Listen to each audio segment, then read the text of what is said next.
What's up, fellas? Ready to talk about some good and bad games of the previous decade? I can't take that seriously. I thought we weren't supposed to be strict. Oh, bad start.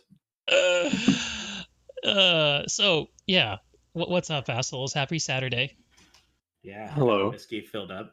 Feeling Um, more awkward because there's a red dot on. yeah, that's the way it goes. But There's a red what? Just coming off playing some Black Mesa, you know?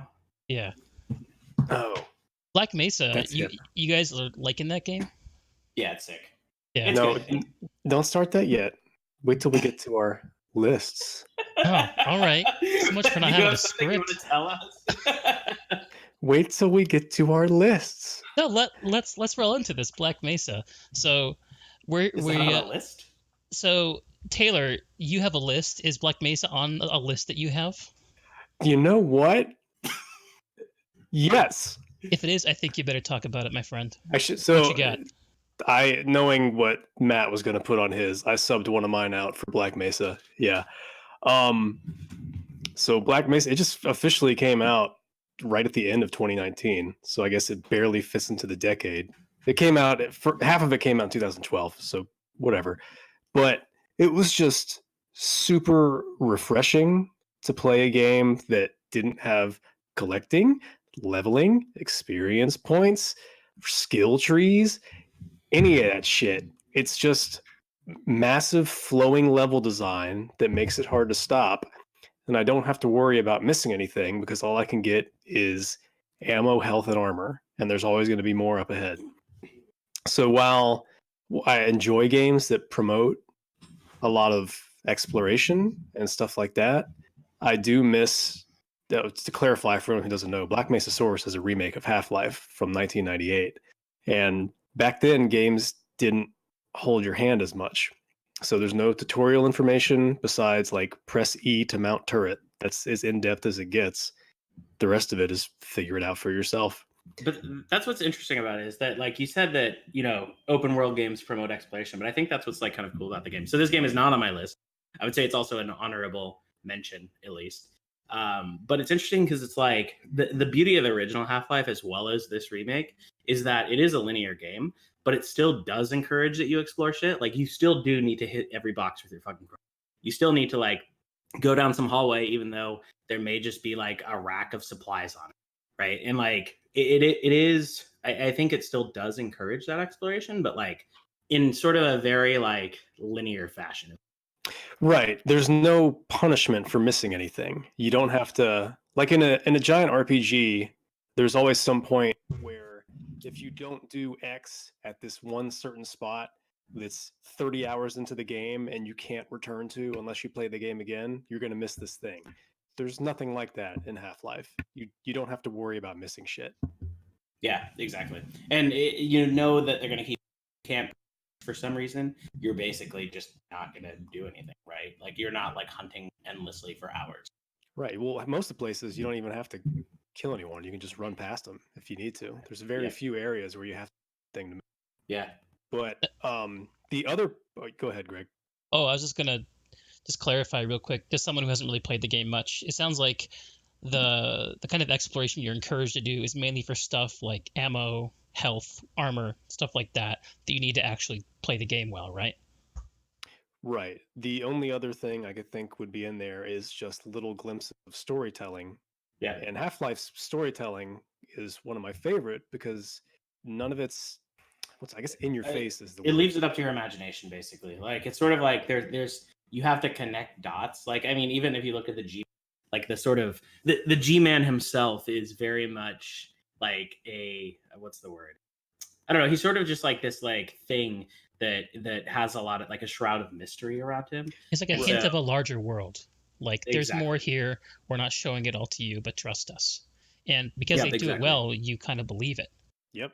But then the original Half-Life had 3 alien worlds at the end that in total lasted like 1 hour, and they were kind of the weakest part of the game. That it seems like they needed to get the game out, so they made these levels so that you can have a conclusion, and here they are. And that's kind of just how universally everyone felt.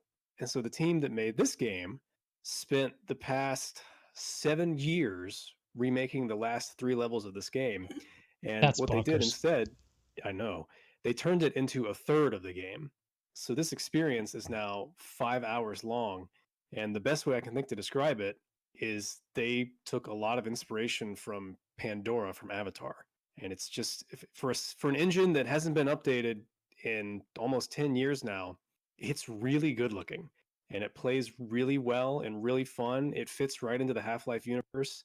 They fixed the jump module from the original Half-Life, so now there's all sorts of platforming and it just feels really good. Except for the ladders, of course. The ladders are garbage. I wish they fixed those. The ladders are garbage and the AI is down and destroy you constantly.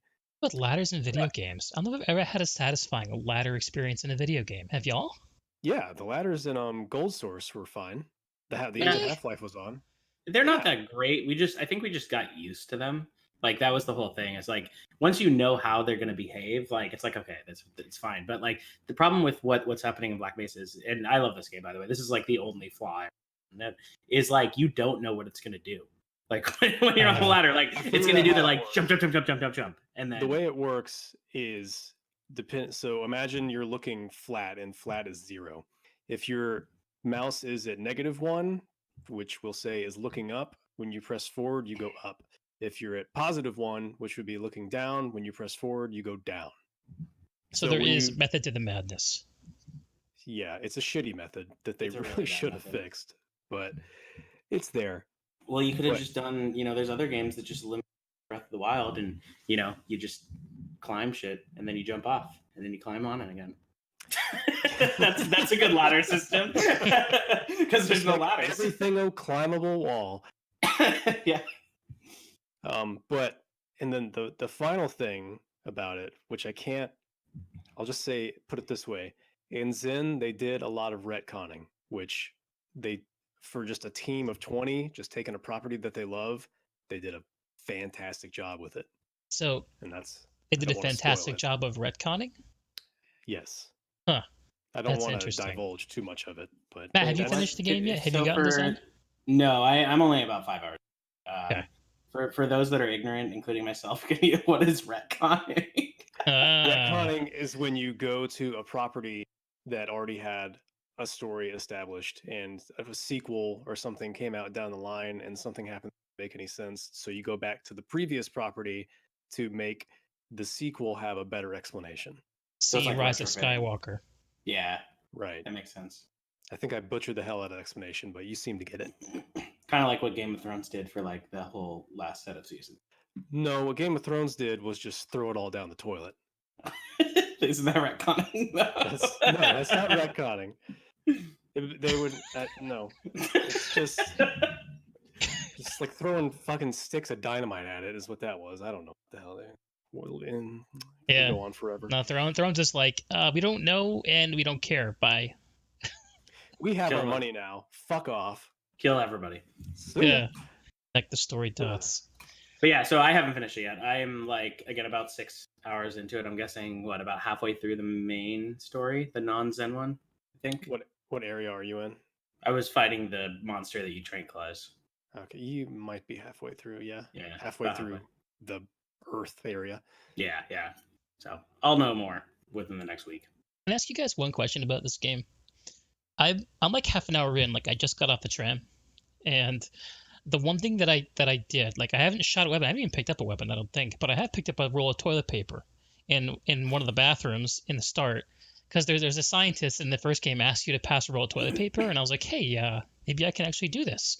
And sure enough, I don't know if you guys did this, but you can actually pick up the roll of toilet paper and throw it over the stall wall, and he'll say thank you. And then something that surprised the shit out of me happened is I got an achievement.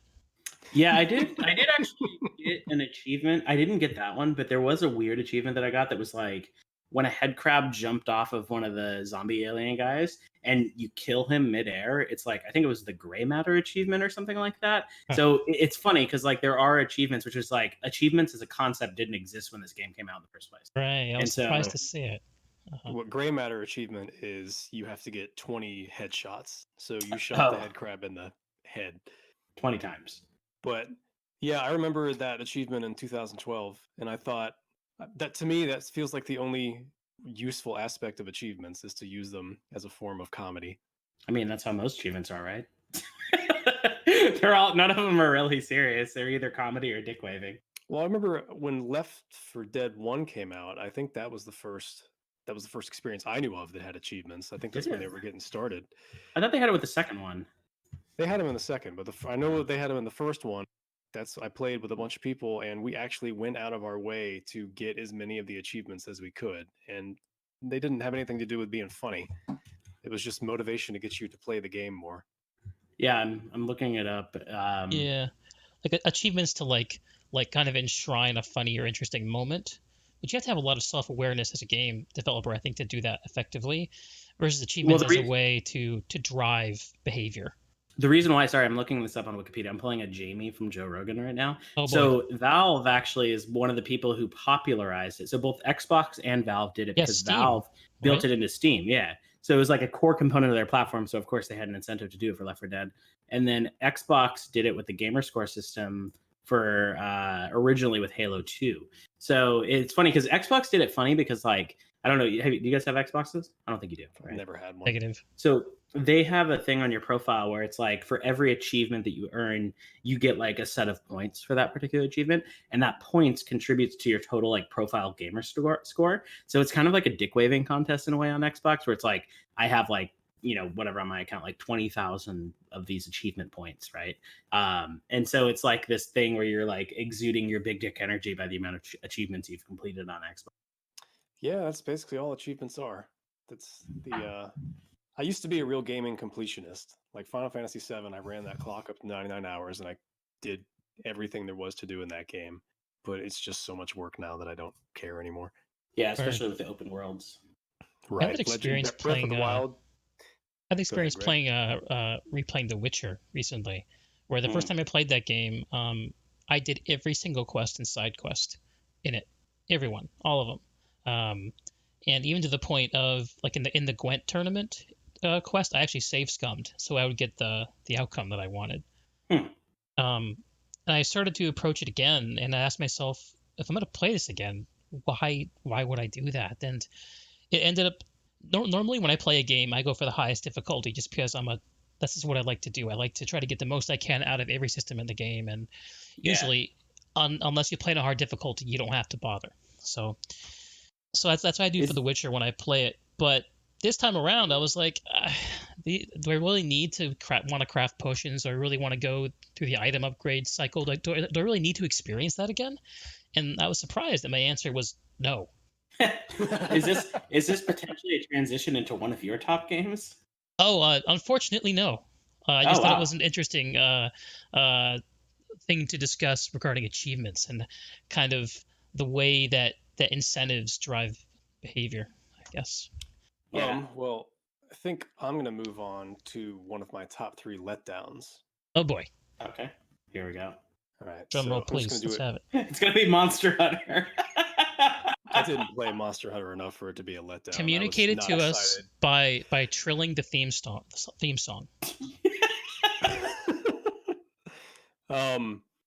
Let's see. You know what? I'll just go with Bastion first. Oh, wait, is that a top or disappointing? It's a disappointing. Okay.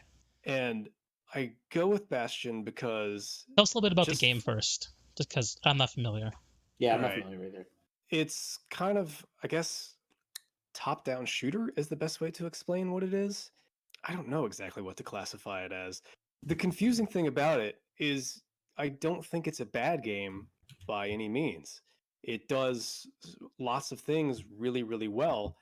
And the reason I got it is I just heard from so many different outlets and so many different people how amazing this game is. And it's beautiful. It has an amazing soundtrack. The score is fantastic. And the voice acting knocks it out of the fucking park. But the voice acting is where it starts going wrong to me, because this felt less like a game and more like an interactive story. And by that, I mean the level design. I never beat the game because I probably got 4 or 5 hours into it and I just couldn't take it anymore. But from what I saw, the level design was basically as linear as you can possibly get. The worlds, there's something that happened called the Calamity, and it made a lot of the worlds fall apart. And so the worlds are all just these straight floating paths, basically. They look pretty, but it's really small and boring. And as you're going down these, you clearly only have one, and a voiceover is narrating the story, but it's also telling you every single thing to do as you're about to do it. And so yeah, I'm looking at it. It's like it does have like universally great reviews, like 10 out of 10 rating on Steam. IGN gave it 9 out of 10. Interesting. I've never even heard of this game. Yeah, I would definitely be in the minority saying this is one of the disappointments, but it's a disappointment because of all the praise it got and what I expected going into it, and I was bored out of my mind. Huh. I didn't find the story interesting enough to get me to keep playing this game that was just telling me what to do as I went along. Interesting. You know, I have a thought about this. I actually watched the No Clip documentary about this making of this game, which I totally forgot that I watched because my memory shot. But what I think I hear you saying, Taylor, is that this is a well-made game that you just don't like. Yeah. It's just not really for you. And I was just thinking back and asking myself when that thought occurred to me is, if I remember back to a time like when I was, first really getting into gaming as a hobby when I was a teenager, when any well-made game that I played was just like, I loved it. Think about like Zelda, think about GoldenEye, think about how Team Fortress Classic, our shared heritage, right? Gaming as a hobby has gotten so much bigger that we don't have enough time to play all the well-made games, and we don't have to like all the well-made games. Like, I just think it's really cool that there's enough room in the hobby to have good games that you don't like. Well, yeah, and I think the thing about that too is that there's when back in the day, like when I was a kid, right, and I had like my N64 or my whatever the fucking systems I had, like because you had to go buy this like physical thing, and the actual quantity of games that were created, there wasn't as many. Like you actually had to you felt obligated to finish it, right? Whereas like nowadays, like you can just like buy look at Taylor, look at your library. Like you literally have like thousands of unplayed games that you've purchased. And that's just sort of how it is nowadays because there's such a quantity of games. There's a quantity and they also go on sale. That's why everyone builds it up. But so the thing, all right, so I will say I guess Bastion interested me enough to try their next game, which is called Transistor. And I considered it for my top 3, but I'll just talk about it since it's related. That game, it shares a lot in common. The art style is pretty similar. I think the soundtrack's by the same people. There's a voiceover constantly talking, but I don't think it's always telling you what to do. But it's built more like an RPG, and their battle system is phenomenal. And so I played the shit out of that game, and I beat it in one day, I think. It's called Transformer? Sorry, what? Transistor. Huh. Never heard of it. It's extremely good. I really recommend it. Yeah, the studio that behind this game, Supergiant, I think they're called, they made a handful of games that look beautiful that people just love and adore. Hades is one that they just published recently. I've seen some videos of it. It looks amazing. And probably one more I'm not thinking of. Pyre. Yeah. Pyre looks like some sort of sports game. I don't think I was very interested in that. Yeah, I never played any of them, honestly. Check out Transistor. Yeah, Pyre, they say, is inspired by Rocket League, which I love that game, so I would totally give it a shot. And it's on Mac. There you go. That's all you need to know. You don't need your mega PC that you just built. You can play the game that requires 2 gigs on my laptop. On your laptop. Hey, Rocket League runs on my laptop, so hey. Rocket League runs on everything. Also, honorable mention, probably didn't make any of our lists, but also a great game. Yeah, with fantastic party game. If Doomy was here, that would be his number 1, and his number 2, and his number 3. 1 through 3. It's the best game. And then his top 3 letdowns would just be all the times that he, whatever the highest rank was. Yeah, so Greg, what about you? 2. What's one of your top boys? Yeah, so I got a few, obviously. I guess this isn't really a smooth transition or anything, but the top game I want to start with probably would be Planetside 2. Yeah, I know. I tried to get you to play this game, Taylor. I have the recording of us playing it, and there's some really solid moments in there. Good comedy. You fucking hated it, I think. But I'll briefly describe what I liked about it. So, I mean, this list is very personal to me. My top and my most disappointing. I don't just love the best games. I like the games that have some kind of meaning to me for whatever fucking reason. And so Planetside 2, why is it amazing? It is still the only MMO first-person shooter anywhere. Still. One continent, 1,000 dudes with guns and tanks and airplanes. Like, that's all you need to tell people, and they get the concept. You can play with like up to like 40, 50, 60 people at a time. Granted, if you're not organized, that can be fucking hell. But when you see it pumping, it is just dope. And I guess if I had a headline for this game, and this is going to require a lot of context, is that to me, it's come the closest in terms of game feel to being a spiritual successor to Team Fortress Classic. I thought that about the first one too. Like I had never played the second one, but I really enjoyed the first one a lot. And it did have that same sort of like just wonderful feel to it. Like everything felt right. Like it was, and the collaboration that you have to have in that game, it is a really good one. I'm sure the second one is like just as good, if not better. Right. So yeah. The second one, I mean, they modernized a lot of the mechanics. They made everything kind of faster and tighter. But it's basically the same game. Territorial control, 3 factions, big squads, big fights. And it's not like the fastest moving thing ever made, but it's not like tactical speed. It's not a drag by any stretch in terms of the boots on the ground gameplay. But what I love about these kinds of games that have a sense of scale to them is that they have different kinds of pacing in their gameplay loops. So you have like the moment-to-moment gameplay loop of moving around, maneuvering your dude, shooting, taking cover, that kind of stuff. And within around that, there's a larger gameplay loop of trying to capture a base with your bros. And then surrounding that, there's an even larger gameplay loop of trying to capture the continent, trying to contain the other factions to their territory. And within those different gameplay loops, switching between them or just naturally within them, there are periods of downtime where, you die, you reset, or you have to travel to a new place, or you're going over what to do and how to approach it. And those moments of pacing where you're not just in combat are, I think, intrinsically important to building communities. And I think, and I'm going to talk about some of the other games that were disappointments to me, that one of the big downfalls of multiplayer games that don't build great communities are because they don't leave enough room in the pacing for you to actually talk to someone. Yeah, I remember us discussing that previously. Because that ties to the whole like move towards what's that shit called? But matchmaking. Like there isn't any like conversational elements. You're just like jump in and you're just like, let's play. Like there's no community aspect. I gotta win. I'm gonna be number one. You're all gonna one I am. Yeah. We're not winning. Yep, exactly. We lose. Yeah, absolutely. Yeah. And that to me is what I loved about Team Fortress Classic. So I'm going to briefly go over TFC.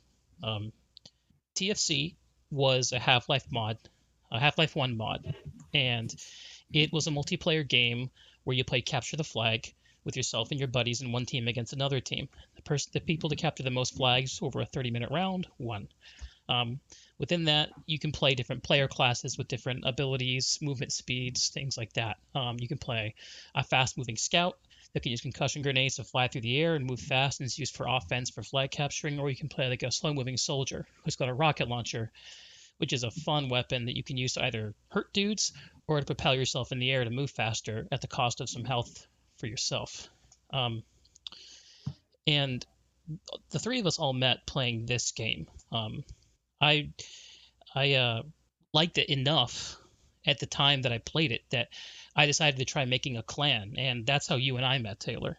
I don't remember if I was there for your tryout. I think that might have been when Khan was running the show for a little while. No, that fucking asshole said I wasn't good enough and didn't let me in.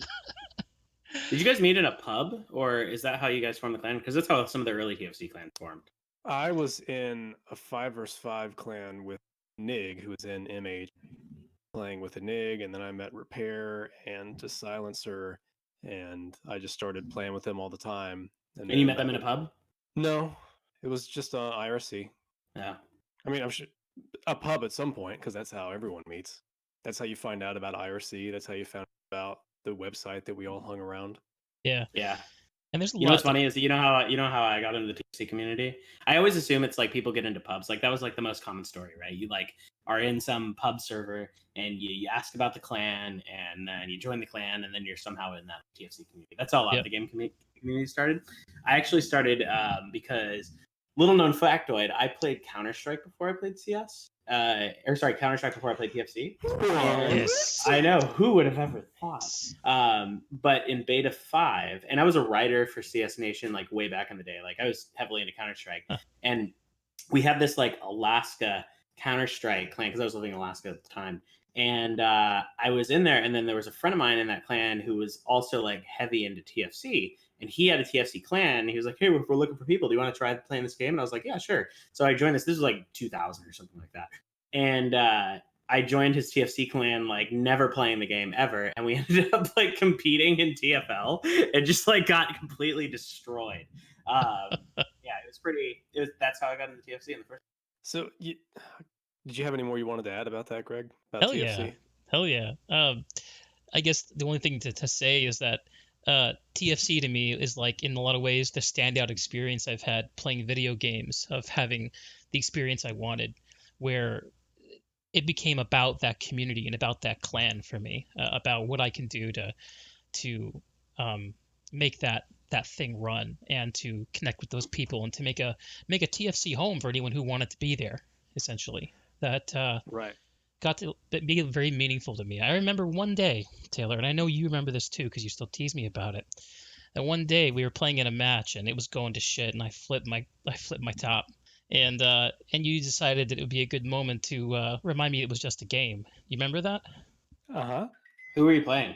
I don't know. I remember we were playing a Torch 2. I don't remember anything else. I hated that map. This was the remake of MH, which was not as strong as the original MH. Wait, was it playing my team? Because I remember we slaughtered you guys. The remake of MH got slaughtered by a lot of people. Yeah. We were not as strong as the original incarnation. But do you remember what I said in response to you, Taylor? No, it's not. Yes. Yes.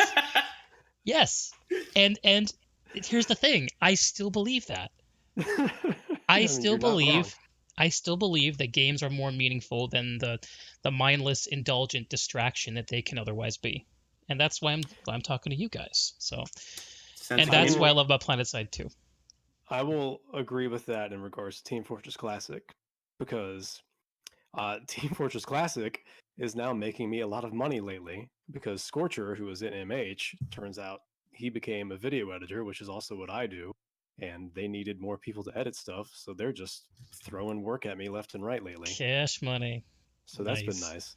Yeah, it's funny. There is actually weird situations like that where like Black Lab, I think you guys remember him. He and I like worked together when I was still working at my last job, and he was working at a company that he was like, I think our largest account, I think, and he was like the main implementer. It was kind of a bizarre like situation where TFC crossed paths again. Right, as we all become adults. That's why I like this.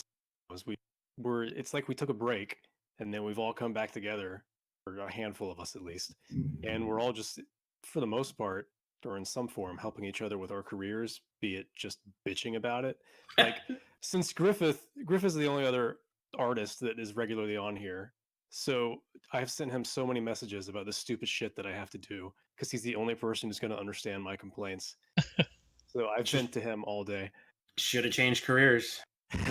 They're just complaining in every career.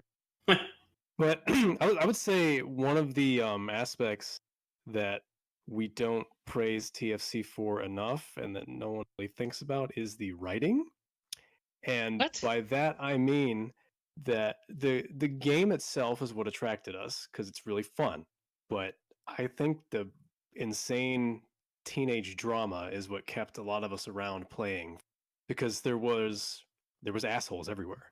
The game was full of arrogant teenage assholes, and beating them felt great. And they all played in the same clan, in the same fucking guilds. They did. Yeah, they all did. It was Ultima, Blink, Nam. Uh-oh, here come the callouts. Faye.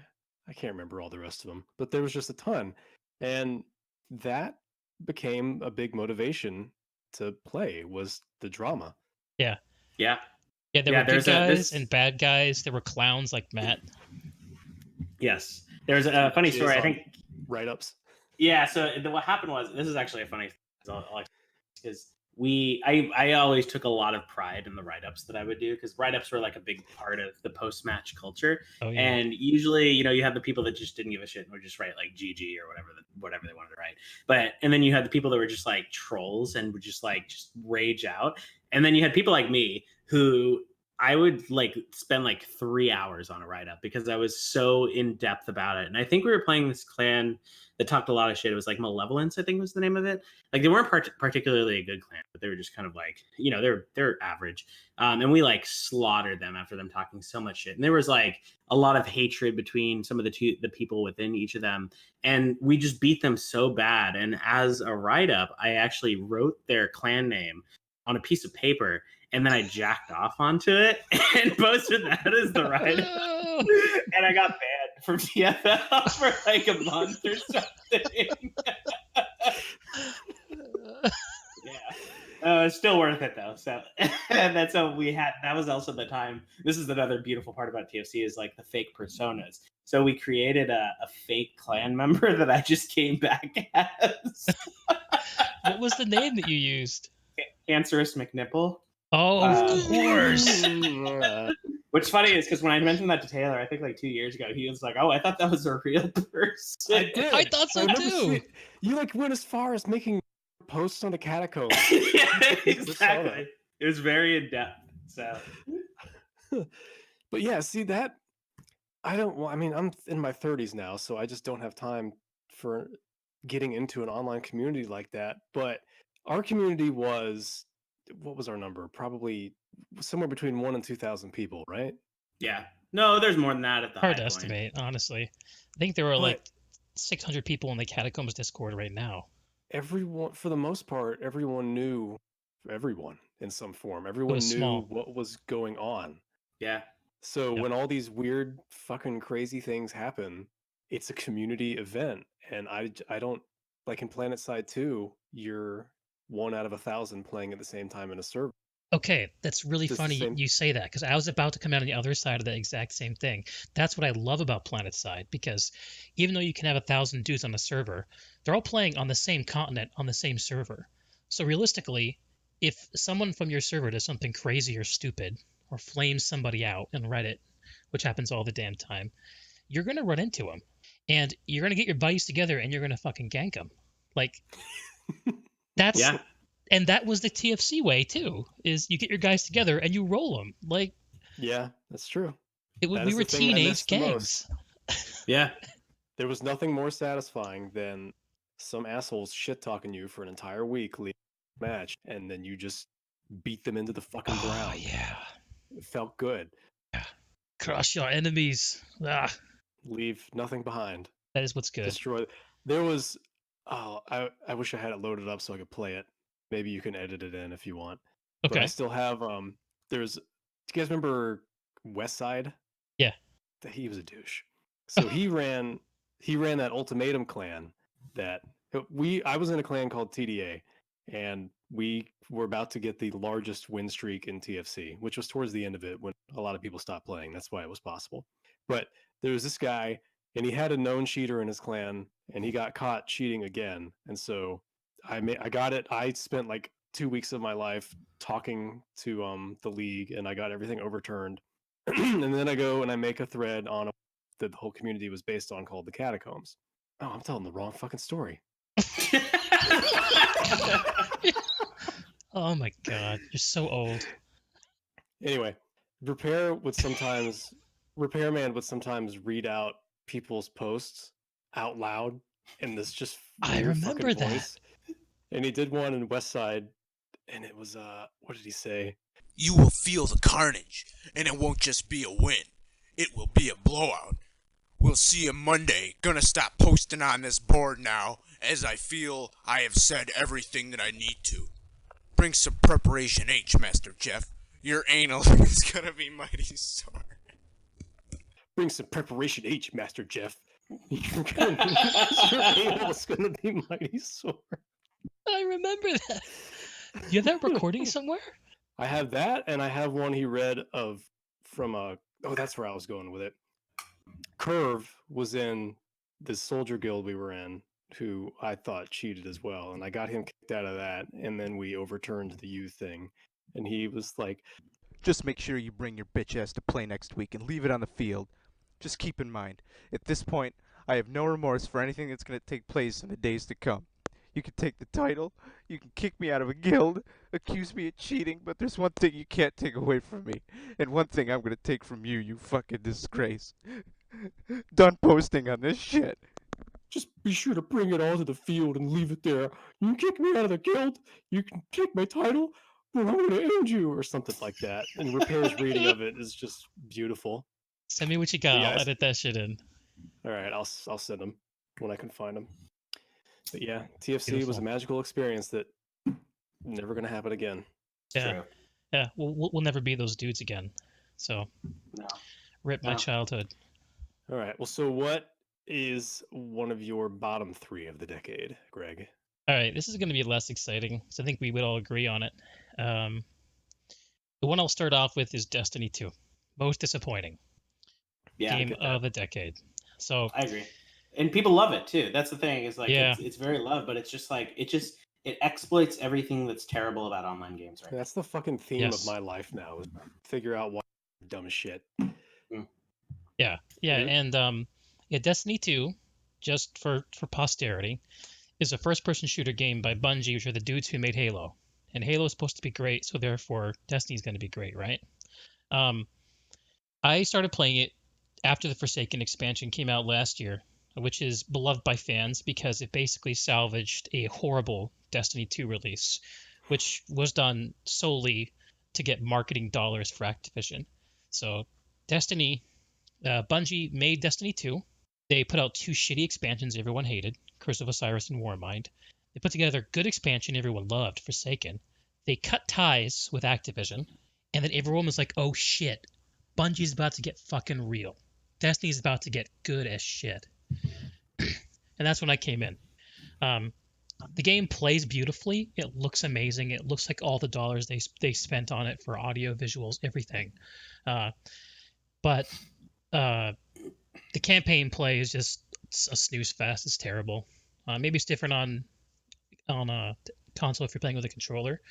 With the PC, though, it's just a joke. The real meat and potatoes of the game is supposed to be in progressing your dudes. Okay, rewind. I'm not going to get into all the mechanics of this game because fuck that. The headline is the game hints at depth that is not actually there. And what depth is there is so far out of your reach and irrelevant to the main ways of progression that it doesn't matter. It's best left to content creators, which you watch on YouTube. The lore of this game makes no fucking sense. The storytelling is terrible. And I thought I was going to get into this game, find a community of bros to play with, and sink 1,000 hours into it. I thought I was going to go to raids. I thought I was going to have stories to tell from the crazy shit that went down. But none of that happened because the way that the game is structured doesn't actually incentivize you to make persistent connections with other players. The connections you make are transactional because the game is not set up in such a way to require you to have to work together with people over a medium to long term. So Yeah.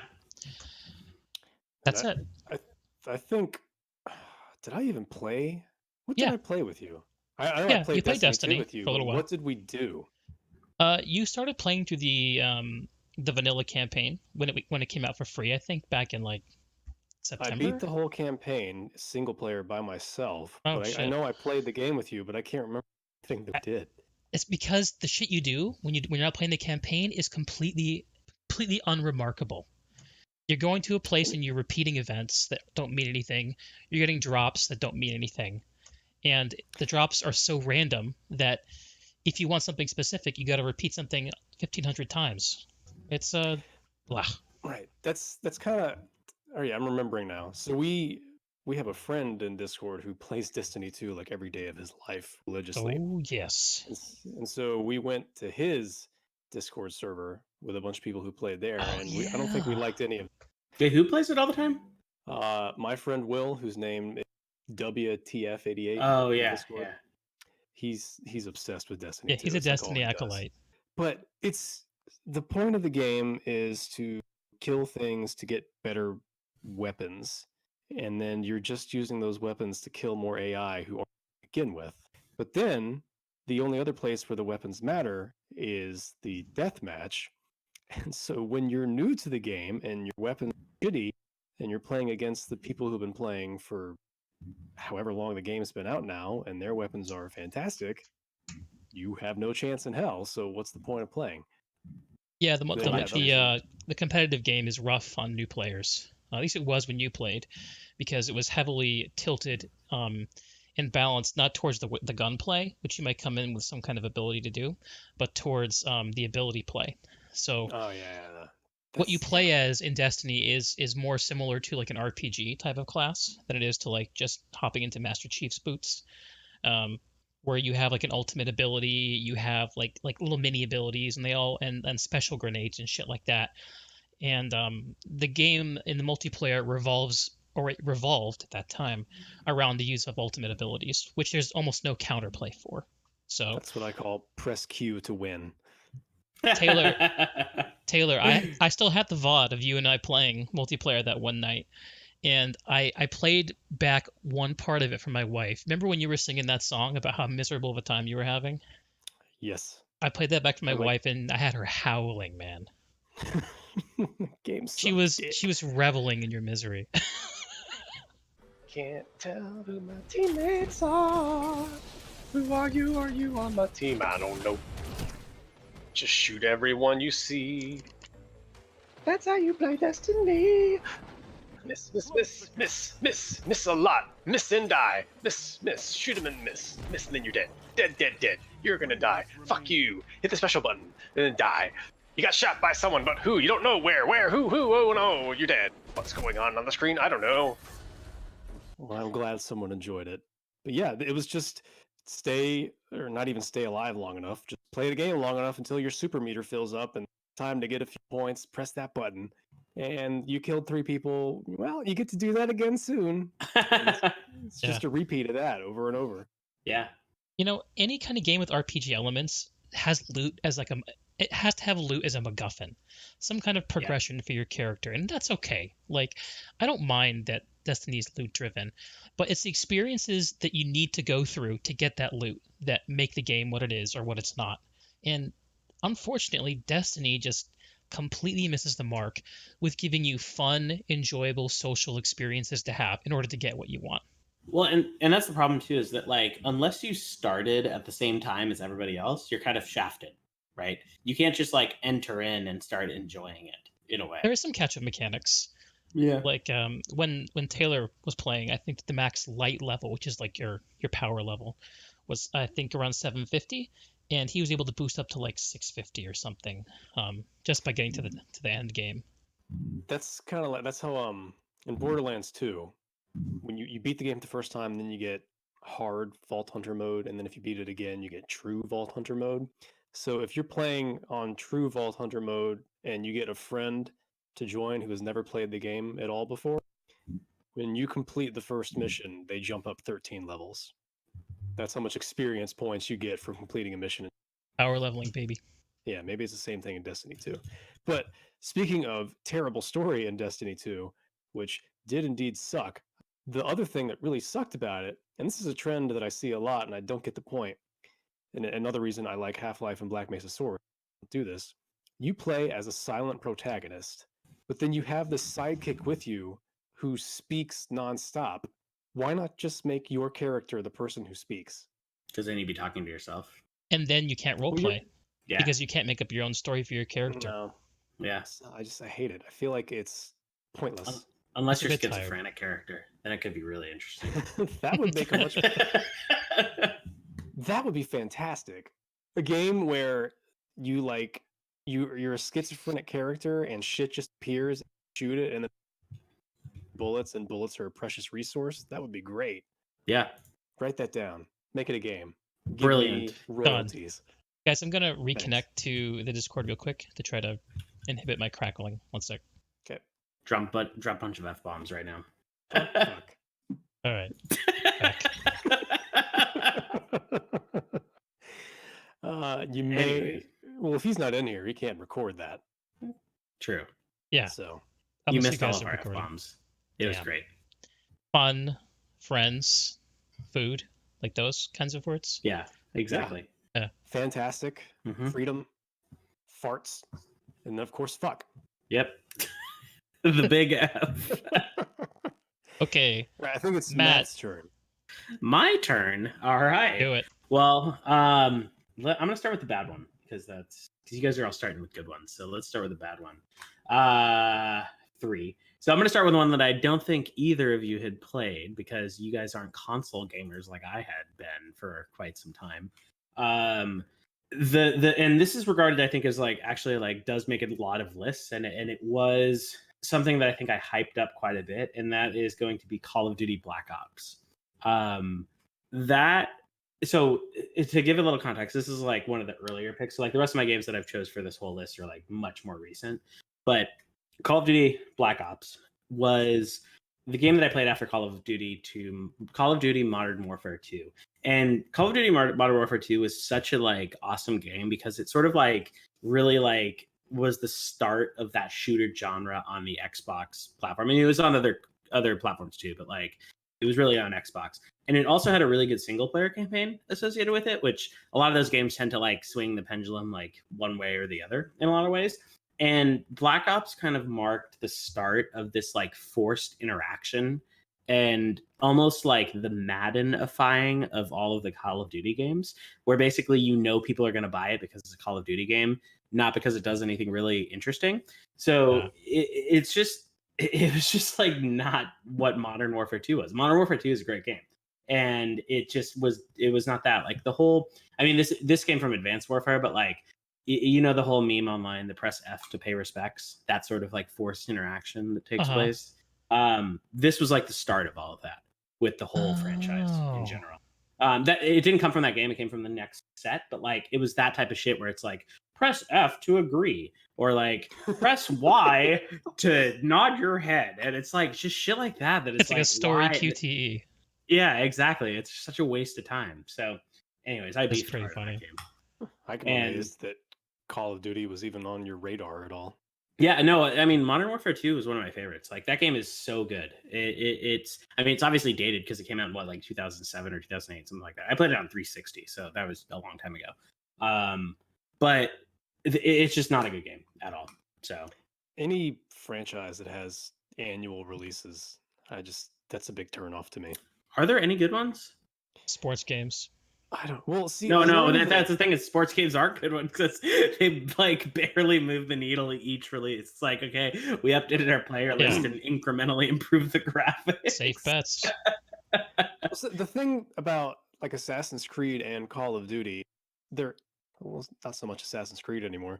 They're annual releases, but Call of Duty is divided up by a bunch of studios. Yeah, So they there's have different really- ones because they have like Modern Warfare, they have Black Ops. They're huge games still, or at least I assume they are. I've never actually played one through because it just looks so bland. But it's still got a whole probably 2 to 3 year development life cycle to it. Yeah. But there's just something about it being an annual release that makes me want no part of it at all. Yep. And I played I think I was in Goodwill and I saw Modern Warfare PS3 for $5, so I figured this will be my only chance to try this game. Modern Warfare 2, sorry, you cut out, or the first one? 3. Okay. I lasted 15 minutes before I never.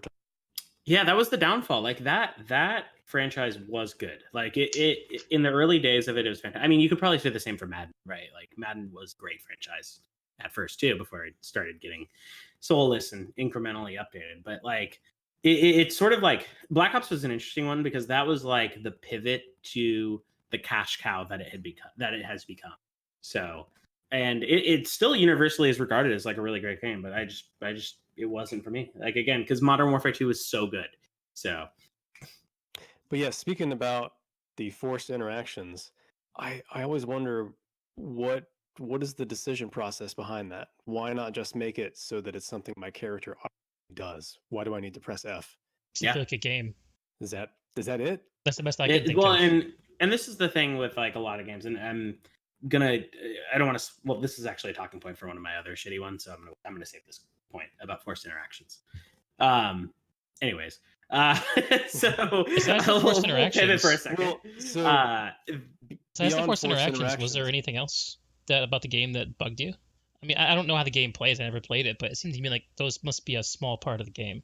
No, that is, but again, it was like it was interesting because their stories tend to be good, right? But they still force you into this interaction path, and the online really wasn't that different than some of the previous games, in my opinion.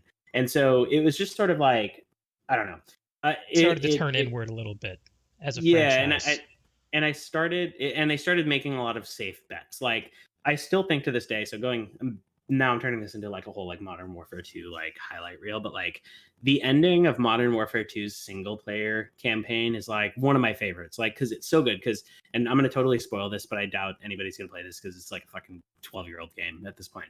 But the end of the single player campaign, like there's this animation that you have when you die in the game and you get shot, right? And you sort of fall over and you have that similar thing that happened in Half-Life where your like head is sideways and you kind of like are looking at this weird angle. So you know you're dead when your head is sideways, basically.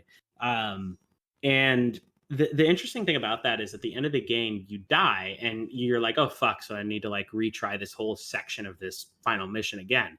But there's this point in the game where this other character like throws you this knife and you actually start to get like the hint of coming alive, and it's like the biggest like M. Night Shyamalan style twist in a game where you expect the gameplay that you're dead, but you're actually not dead because you have this like last breath of life in you to like take this knife and stab this guy.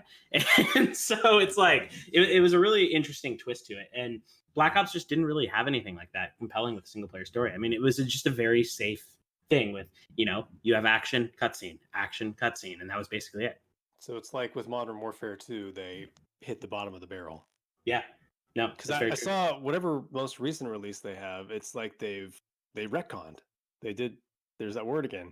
Didn't they go back to a character they previously killed and now they've just again? I don't know. I haven't played the most recent one, to be honest. That's the big thing about it, is they brought back a fan favorite who was killed in these games, and I guess they just didn't like that, so they've just created an alternate timeline or alternate universe where this guy's alive again. Is it? No, it looks like it is Modern Warfare then. It's yeah. I'm looking at the Metacritic scores for these games, specifically Modern Warfare 2 and Black Ops, and they both have like mid-80s scores, which is very good, but their user scores are abominable. Yeah, but Modern Warfare 2 is great. But yeah, Black Ops is just it's just shitty. Just pay to review. Strange. The user score system on Metacritic, is that like the way that the tomato rating works on Rotten Tomatoes, where there's kind of like the user score and the critic score? Yeah, exactly. So the user score is the user score that people just post their comments on it, whereas the rest is just an aggregate of all critics. It's the unwashed mob. Okay. Yeah, I guess college frat bros are who to thank for the success of Modern Warfare. I'm not Modern Warfare, Call of Duty. Yeah. Hey, we needed those frat bros to grow as a hobby, man. Games are a lot bigger than they were before those frat bros got involved.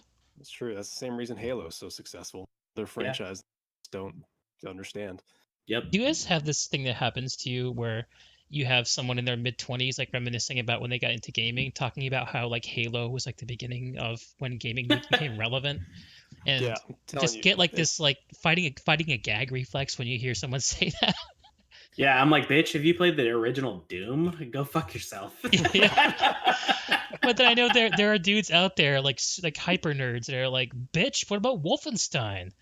Commander Keen. Yeah. You don't know shit unless you played a command line mud, you fucking asshole.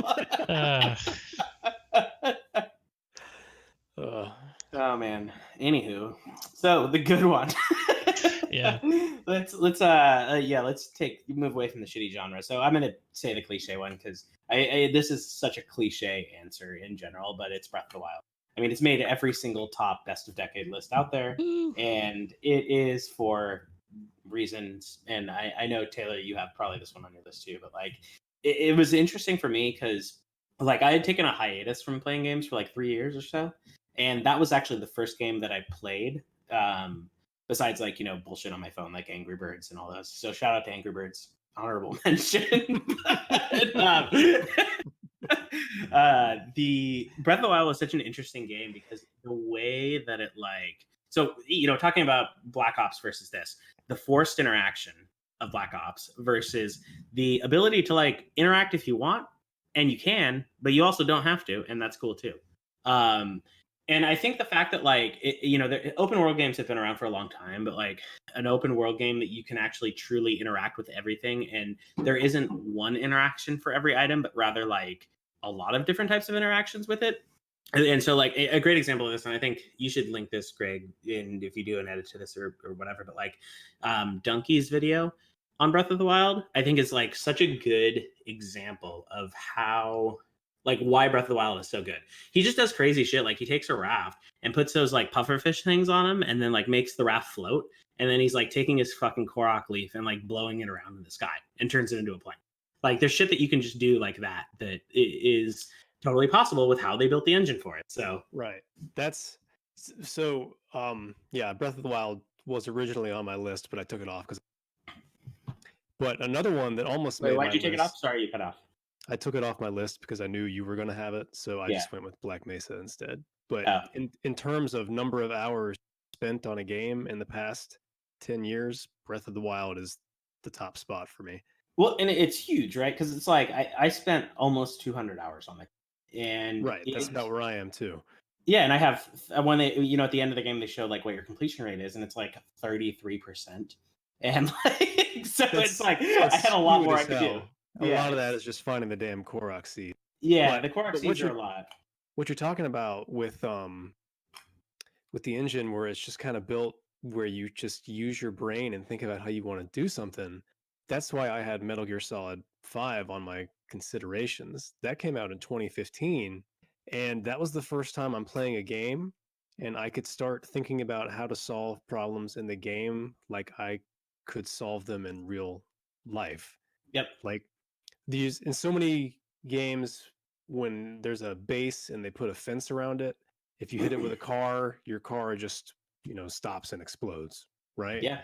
Well, in this game, you just break the fucking fence down because that's what would happen in real life. And so the real life expectations of things are how I can approach things in Metal Gear Solid 5 and also Breath of the Wild.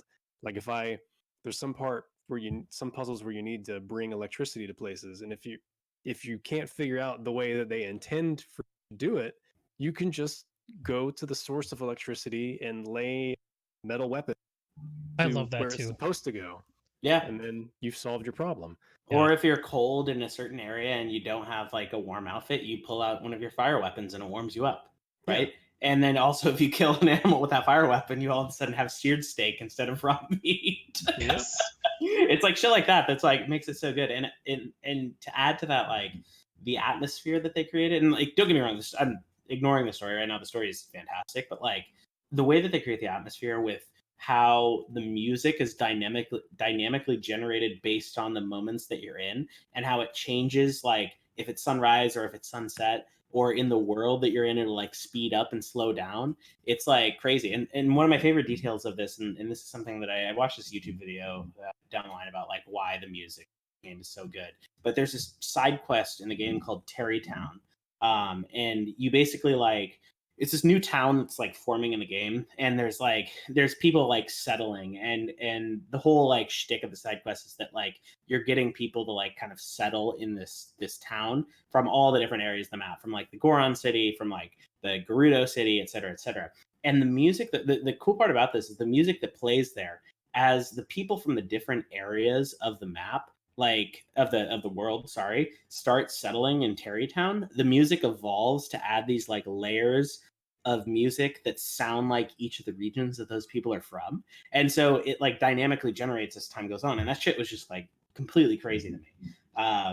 As you're sort of completing the mission, the music evolves as part of the story. So yeah, Terrytown, I had to look up how to do that. That was going to be a lot of work. It was. I didn't finish it, but it was still cool.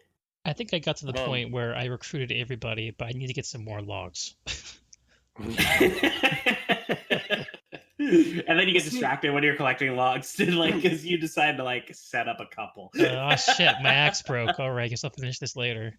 Yeah. And that's the interesting thing about Breath of the Wild to me is the objective there is to build a fucking town by just going on fetch quests and on boring as shit, but they made it really engaging and fun, and it's all because of that giant endless world.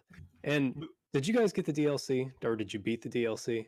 I didn't beat it. I haven't. I played a little bit of it. Haven't gotten to him yet. Do you know what happens when you beat the DLC? No. Which one? Um, the final beast. Oh no, I don't. I'm actually on that quest. I know you want to talk about it though. I'll take my headset off if you want to talk about it. It's not really a spoiler. It doesn't. Then There's go for nothing it. that it ruins. So when you beat the final beast, you get a fucking that you can just summon out of nowhere. You get a what? Sorry, you cut out. A motorcycle. No. Oh yeah, You- I've seen that. You can spawn a motorcycle, and I kind of wish. I mean, I guess they have it with horses. That's what the horses were for. But I kind of wish that was available all game because by the time I got it, I had seen most of the world. But being on the motorcycle removes any desire to use the fast travel to get to other places because instead you just rock a fucking motorcycle, and then when you get in a fight with a guardian on because you're invincible, they can't possibly kill you. So it's just I don't know what my point was there. Well, it's a fun, and I power wish they progression introduced it thing, right? earlier. Like Yeah. when you're on foot, you're very vulnerable, especially against any guardian. Before you get any ancient weapons or any way you can or know how to deal with it. Like I just Yeah. found out that you can reflect their blasts. Like in the last few hours of gameplay for me, which changed everything about fighting those fucking Yep. things. So Yeah, when you're on foot, you're that's very another fun vulnerable. thing. When you're on a horse, you're fast, but you still can be knocked down. And I guess the motorcycle is that last level of mobility, power progression. But I Yeah. take your point though about fast travel, and honestly, I try to avoid it in that game whenever I can. But I find this in Skyrim too. Actually, what I've come to with it is I tell myself if I want to fast travel, just fast travel, because it means I'm not in the mood to explore. I just want to get something done. But to try to listen to my mind and be like, do I want to explore or do I want to just achieve something and kind of let that inform what I do? I think if I was really dedicated to a mission, I would fast travel. Like if there's something I was doing that I just didn't, if I was super dedicated, it was fine. But most of the time, when you're not fast traveling, you're collecting other shit to build new weapons or make some more food, or you even find more missions along the way, right? So Right. Well, that does bring up. I mean, fast travel certainly is a good thing. I think just in terms, like when you spawn in a shrine that's on top of a cliff and you fall off the cliff, it's nice to just be able to fast travel back to the top of that cliff to get to the shrine. yep. But in terms of the way they design their game, you first to find these shrines because you can't use them for fast travel until you get to them. So I guess in that regard, the motorcycle would that. Yeah. A few years back, I read an interview between Gamma Sutra and Ken Rolston, who worked on Oblivion, the Elder Scrolls game that came before Skyrim. And he talked a little bit about fast travel, because there was an internal debate with them after having made Morrowind, which had no fast travel, but had ways in the game of speeding up your travel if you dedicated yourself. But what he said was he got into an internal debate with Todd Howard, where Todd was like, we need fast travel in our game. And Ken was like, no, this game's about exploration. We should force them to be in the world. And what ended up coming out of that was Ken realizing that Todd was right and that players should be able to choose the way they want to play. Explore if you want to explore, don't if you don't want to. So it kind of, to me, punts the decision making back to the player. And I think unfortunately a lot of people, especially like if you're in like a backlog clearing mentality or if you're used to playing MMOs that are very goal driven, get into an inefficiency mode when they play games and undermine their enjoyment of it by playing it in a way that's more efficient but less fun. I don't know what you guys think of that. No, I would agree with that too. I think it's I don't know. It's a weird one too, because it's like there's times where I would purposefully unlock certain things in Breath of the Wild, like unlock some of the towers, just so that I could come back to that area later and explore it. Just for no reason. I did that too. Right. Totally. That's another benefit, I guess, to it. So it's I think there's pros and cons to it, but ultimately I'm glad that it's there. Right. And when you talk about the player having choice, I mean, when you look at some of the most highly regarded games recently, it's all about freedom of choice to do whatever the hell you want. Yep. Basically, Witcher 3, Breath of the Wild, um, that's all I can think of off the top of my head. But a Metal Gear Solid 5, they're all about choice. Yep. Approach anything how you want, whenever you want, with whatever you want. So, Yeah. But playing Breath of the Wild, I was talking about this the other day. I'm scared to play other open world games now because Breath of the Wild just did it so well that I don't know how I can not be disappointed. No, it's true. There's like it did set a level of expectation for how they need to be, essentially. It's the climbing walls thing. The glider and climbing walls just created a different world because there's no longer a limitation. I don't have to find the road to get where I want. I just climb the fucking wall. Yep. I just jump and hit the glider and I fly to where I need to be. And that's part of why I'm afraid to play The Witcher 3 is not only past experiences with The Witcher 2 feeling bad, but I know that I'm not going to be climbing walls and flying around in that game. So That's not at all what The Witcher's about. Like, honestly, you can apply the word open world to both games, but it doesn't apply at all. In Witcher, you're like you can experience the stories in the order you choose. That's the freedom you have. But in terms of how to play the game, you go around and just swing a sword. Like, there's not a lot of other ways to solve problems.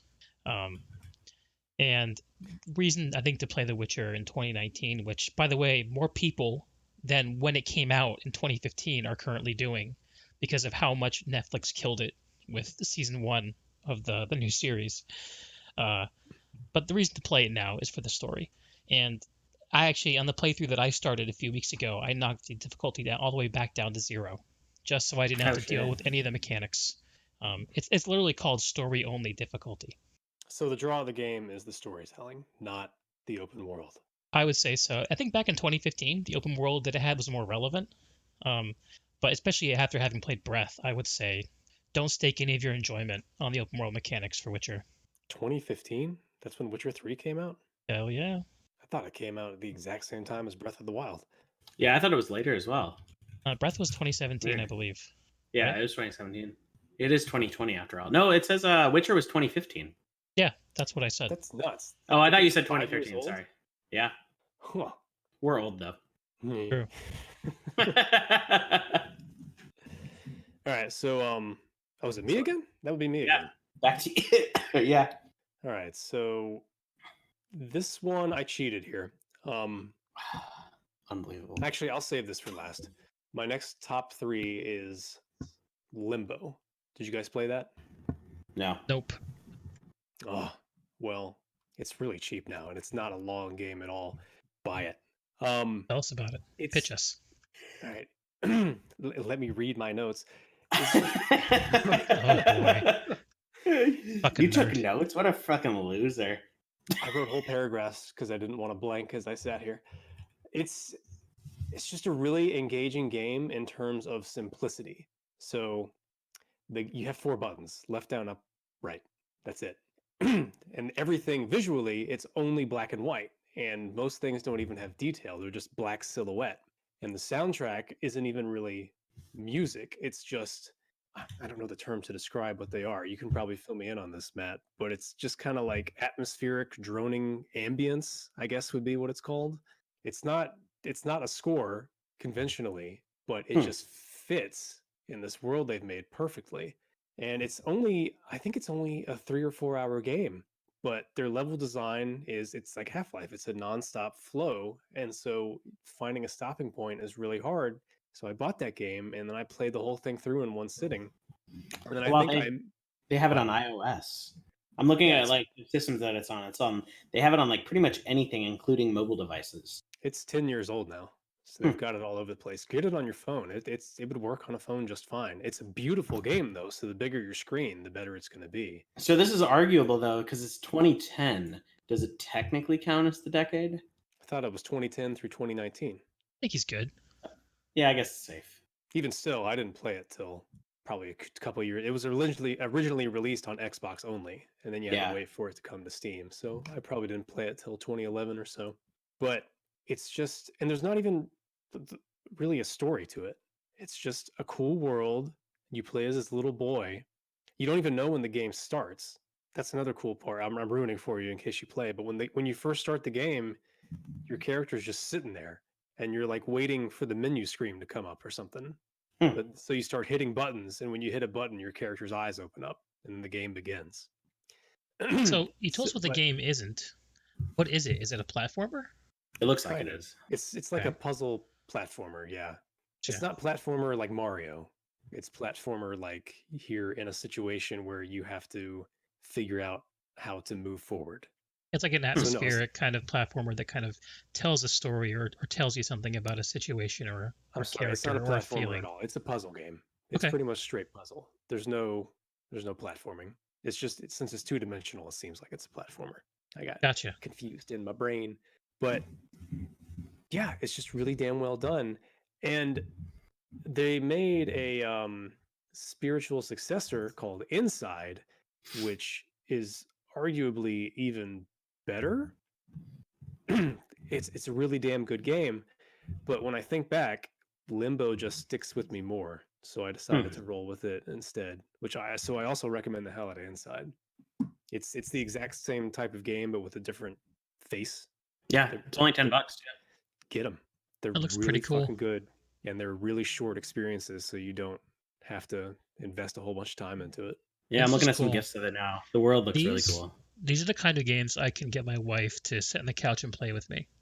Yeah. We just recently started playing Grease for the Switch. I don't know if you guys have seen it. I think it won an award at the Video Game Awards, like Best Game for Impact, which I still don't know if I understand what that means. It's the social justice category. Playing the game, it doesn't seem like it really has a call to action. But yeah, it's just a very chill, atmospheric, beautiful, laid back puzzle with light platforming experience. Huh. Grease? Is that what you call it? Sid? Yeah, it's spelled Gris. And actually, I'm trying to find the game that's going to get my wife into gaming, and I don't know what it's going to be. Yeah, she actually bugs me for the Switch to go play it like once a week. Well, and I wouldn't. I mean, if I was your wife, I would not take recommendations because you're going to be like fucking Hand Simulator or some shit. The idea of Hand Simulator was that it was stupid. That was the point. And you know what? We had for $1. It was some good laughs. What was that other game that you recommended? Man Hits Wall or something like that? Like that sounds so like a Taylor recommendation. There was another one too. Man Hits Wall. I'm like thinking of another one. Wall steering simulator. All right. Hand simulator. Let's think of some other game titles. Let's make up some game titles, like fictional ones that Taylor would recommend. How about this? Ouch, my penis. I think you would totally recommend that game, no matter what it is. Taco Simulator 4. Yes. There was one that I actually wanted to try called 360 No Scope, and the way the whole game works is before you can fire at anyone, you have to spin your mouse in a 360, and then you can't use your scope when you shoot people. That's very well titled. Oh, very descriptive. It seems like a really really fun game. I don't know. Hand Simulator was a hit. We had lots of laughs, and that was the idea. Like, it was so stupid, though. The fucking trailer just killed me. Of the guys trying to put the bullets in the gun to play Russian roulette.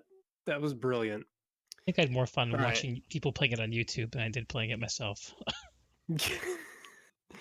Whatever. I'm a genius with my game selections. Until I selected Fear 3. Oh. Which is number 2 of my disappointments. Isn't that a very well-regarded game too? Fear 3, I don't think it was. Oh. Fear 1 was a hit. I thought it was okay.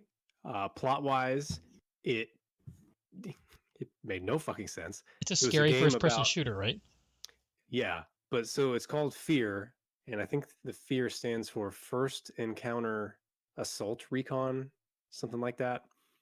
So you're a part of a team that deals with paranormal activity, but instead of your team being composed of, say, like a scientist, you play as Point Man, which is the guy who goes into places to attack things first, and then a sniper is another character, and then just some generic soldier is the third character. So there's nothing on your team that actually deals with paranormal activity. But there's that little girl that appears everywhere, Alma, and then the enemy is a guy who controls soldiers with his mind, which in terms of story or in terms of gameplay doesn't mean anything. It's just AI soldiers. But Fear 1 was okay. And then Fear 2 came out, and I thought it was fucking awesome. They took what they had in Fear 1 and they ran with it and they cranked it up to 11. It felt like a really solid game to play. The story, I mean, for what it was in the first one compared to what you get in the second one, the story was fucking great, especially the way it ends. I think it's one of the best endings in games I've ever seen. And then you actually had enemies that were paranormal. And Fear 2 had one of the only places in a game that actually made me fearful. You go through an abandoned elementary school, and it just gets really damn creepy. So after playing that, I had really high hopes for Fear 3. But Fear 3 came out during the time of co-op everywhere. Games have to be designed for co-op. And so the game is based on a co-op experience, and then it also introduces leveling up, and then it also introduces collecting all the hidden stuff in every level. And the two characters you play as, I guess they were really reaching for who to use for co-op. The second guy is the guy that you killed in the first one, but now in his spooky ghost form. And everything was generic. The enemies were generic. The level design was generic. The gameplay did not feel good. It was just an all-around bad, disappointing pile of shit. And after going through Fear 2 and seeing what this franchise could have been turned into, I was just really let down. Did you guys know Wads at all? Do you know who he is? Yeah. TFC. Yeah, I remember. So I think he's the only other person I know who bought the game. So the two of us played the whole game in co-op, and we beat the entire thing in 3 hours. And this is a AAA first-person shooter. Damn, that sucks. Yes. Yeah. So riveting information. Fear bad. Good to know. I think I tried the first game and was like, spooky shooter? Don't need it. But yeah, I'm always interested to see the story of why some franchises or developers seem to decline. Have you poked at all into the story of what may have changed at the studio or with the direction of the game that might have it tanked the way it did? I think Fear 3 was a different studio. Oh, yep. I think the first two were by Monolith, which I'm not clear on who Monolith is now because I feel like there's multiple Monoliths making video games out there. But then Fear 3 went to someone else. Sure. And they fucked it up real bad. In fact, was there ever a Fear 4? Did that kill the franchise? Nope, there was not. Oh, wait. Slayed it. There is one now. Or this is some lie on YouTube. Fear 4 official trailer, May 2019. So it is. Yeah, it doesn't look like the last one was Fear Online, but I guess they're making a new one? It looks like there's a trailer for one. I haven't heard anything about it. Well, maybe they can fix it. I really recommend Fear 2. You don't need to play Fear 1 to play Fear 2, but Fear 2 is really, really, really good. Huh. Do you guys like playing co-op campaigns in games? Most of the time, no. I thought like Borderlands 2 is a good one, but I do, but I don't like it when the game is designed specifically around co-op. Meaning what? Give us an example. Sven Co-op, the Half-Life mod for playing Half-Life co-op. Did we all play that? Yep. It's phenomenal, I thought. It's a great way to play Half-Life. But then you have Resident Evil 5 and Resident Evil 6, which are designed entirely around being a co-op experience, and the game overall suffers from it. Did you play it with someone like in the same room, or do you play it with like random strangers on the internet? Online only. So strangers I played on the Resident internet. Evil 5 with both Repairman and Angel separately. So people you knew. That's the distinction I was looking for. Okay. Yeah, and it was never with someone random. It was co-op's not fun with someone I don't know. I wanted to be with Yeah, someone I do totally. know.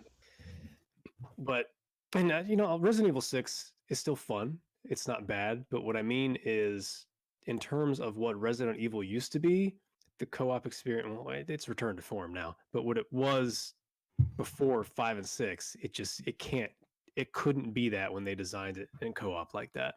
That's when it went full action franchise and lost anything resembling what it used to be. I imagine it's hard to design a multiplayer horror experience because horror is, I think, intrinsically like meant to be experienced singularly. Yeah. I'm Maybe I'm trying to think wrong. of I tend to avoid horror movies and games, so I'm a newbie to this whole genre. that Yeah, could I be mean, another and thing that I made Fear 3 bad. Is it's supposed to be horror, but was it's Fear co-op. 2 and Fear 1 horror? Yeah, they're like horror. Like of the Resident Evil varietal. No, what's the term? Horror sci-fi, I guess you would call I mean, would Like Half-Life fall Event into that Horizon category or too? something like that. them. Would Half-Life fall under horror? I don't think so. Half-Life's an action game with sci-fi. Like, is there any Yeah. horror in Half-Life at all? Like, I don't think so. The horror is like we're designing this game to try to scare you and keep you in scary suspense. Yeah, I don't think there was any moment like Got that it. in Half-Life. Like the Shadow Temple in Ocarina of Time. That was horror, man. I found that to be legitimately scary. Yeah. Anything else on that game, Taylor? Or Oh, yeah. One of the multiplayer was supposed to be one of the most fun aspects of it. So I think, oh yeah, I remember now. 4 of us had it, and so we tried the multiplayer out, and there was a couple modes. One's called Wall of Death, where you're playing a campaign and you just have to keep running forward because there's a literal wall of death following behind you the whole time. And this is years before PUBG or any of that stuff, and it's so not quite the same. But I don't think we were ever able to beat one of them because the wall of death always caught up to us. So they give you such a small window to possibly escape that it becomes extremely hard.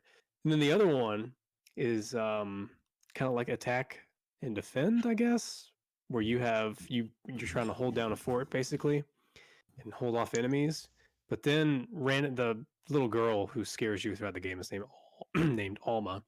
She would randomly appear in front of one player and then transport you out into the middle of nowhere during all these shitty events, and that kind of made it suck as well.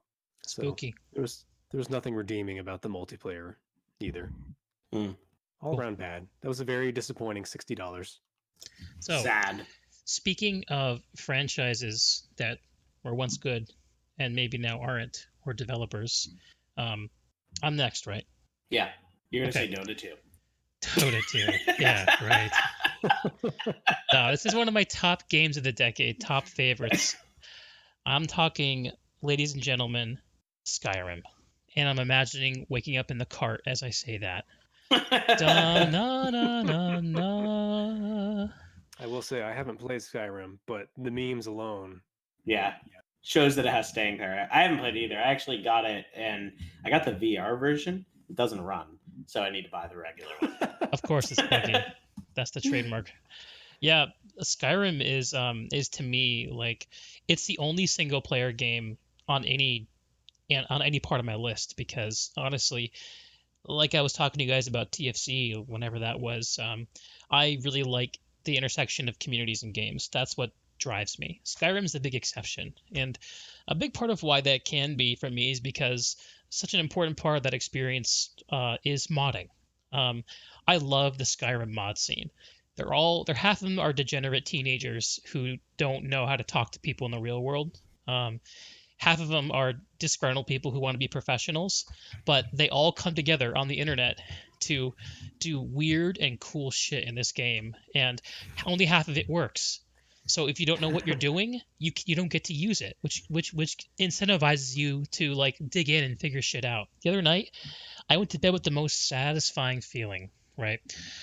There's this mod that makes it so that you can make it so any gear you have that's a favorite will appear on your character model in the game in third person. Normally, all you see on your character model is whatever you have equipped. So you can look like, you're bristling with weapons. You can have a great sword and a bow and a dagger and whatever else you want on you. But I couldn't get this add-on to fucking work, and it drove me crazy. In order to get it working, I had to learn about the add-on, dig into the data structures, figure out what the fuck was going on, and then I figured out what was wrong, and I figured out how to fix it without any help or direction, and I felt like a conquering hero. Um, it was 3 in the morning, so the next morning I wasn't too pleased with myself, but I got that shit done. And one of the things I've realized about the modding experience in Skyrim that I like is it provides a natural pacing to playing the game for me. Um, so just going back to Skyrim the game now, I'm not sure if I can say anything about it that hasn't been said, but basically my take on it is for me the most enjoyable game world to exist in, bar none. Um, the visuals to the audio, everything else. It is just I have like moments in my head where I'm like imagining what it would be like to be camped out on the side of a fucking Skyrim mountain and how relaxing that would feel. It Until just a giant steps on you. well, yeah, and then it's funny. I mean, it's in real life, not in the game.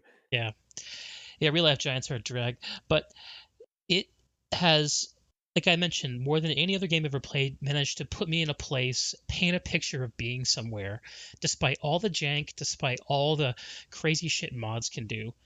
Nothing else matches it. Even Breath of the Wild, which I have to admit is, from a game perspective, it's a better game.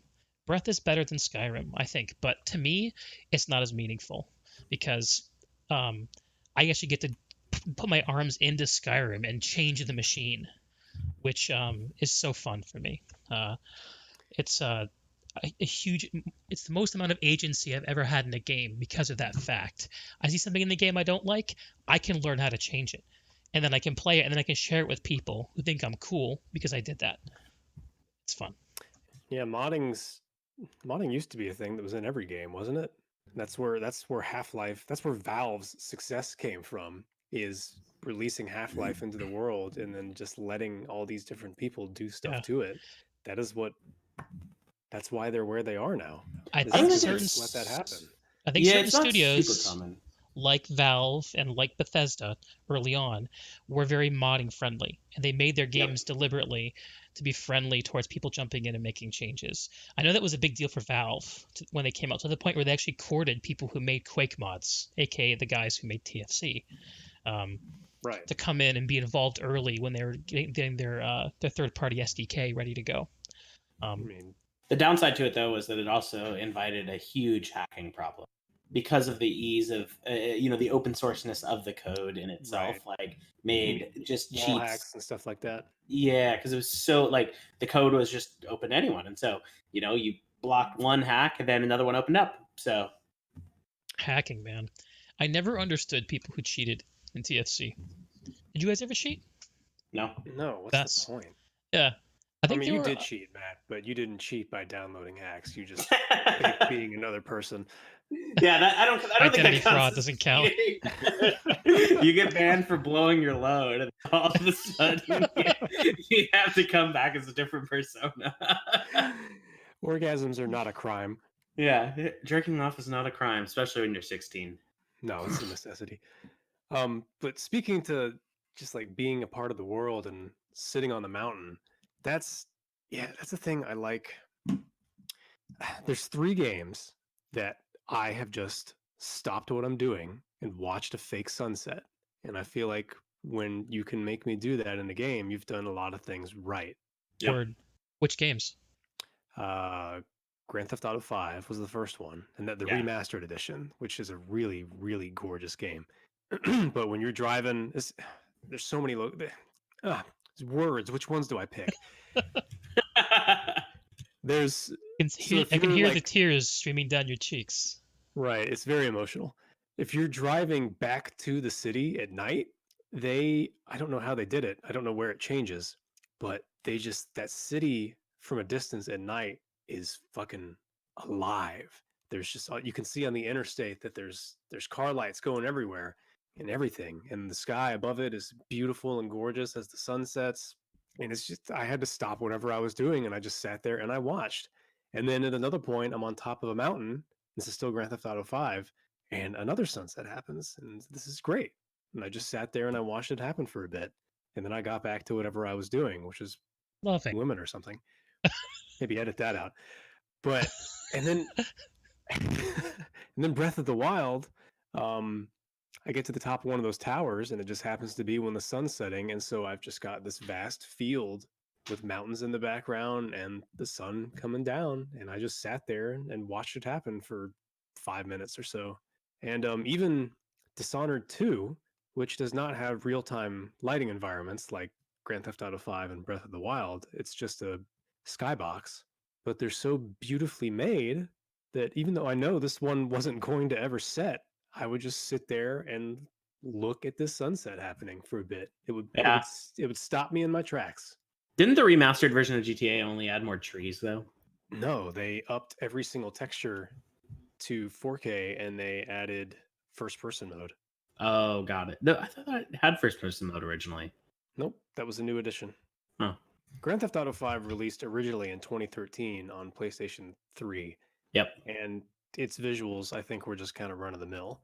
But since PlayStation 4 released 1 year later and they were going to have their PC release, they remastered it over a 2-year period for that. And it's a really good looking game. Yeah. So when you guys look at like a piece of art that makes you feel something, and I'm not just talking about video games, or watch a movie that gets you, you know, like Spider-Man turned to dust in Avengers or something. Spoilers. Yeah. Sorry, guys.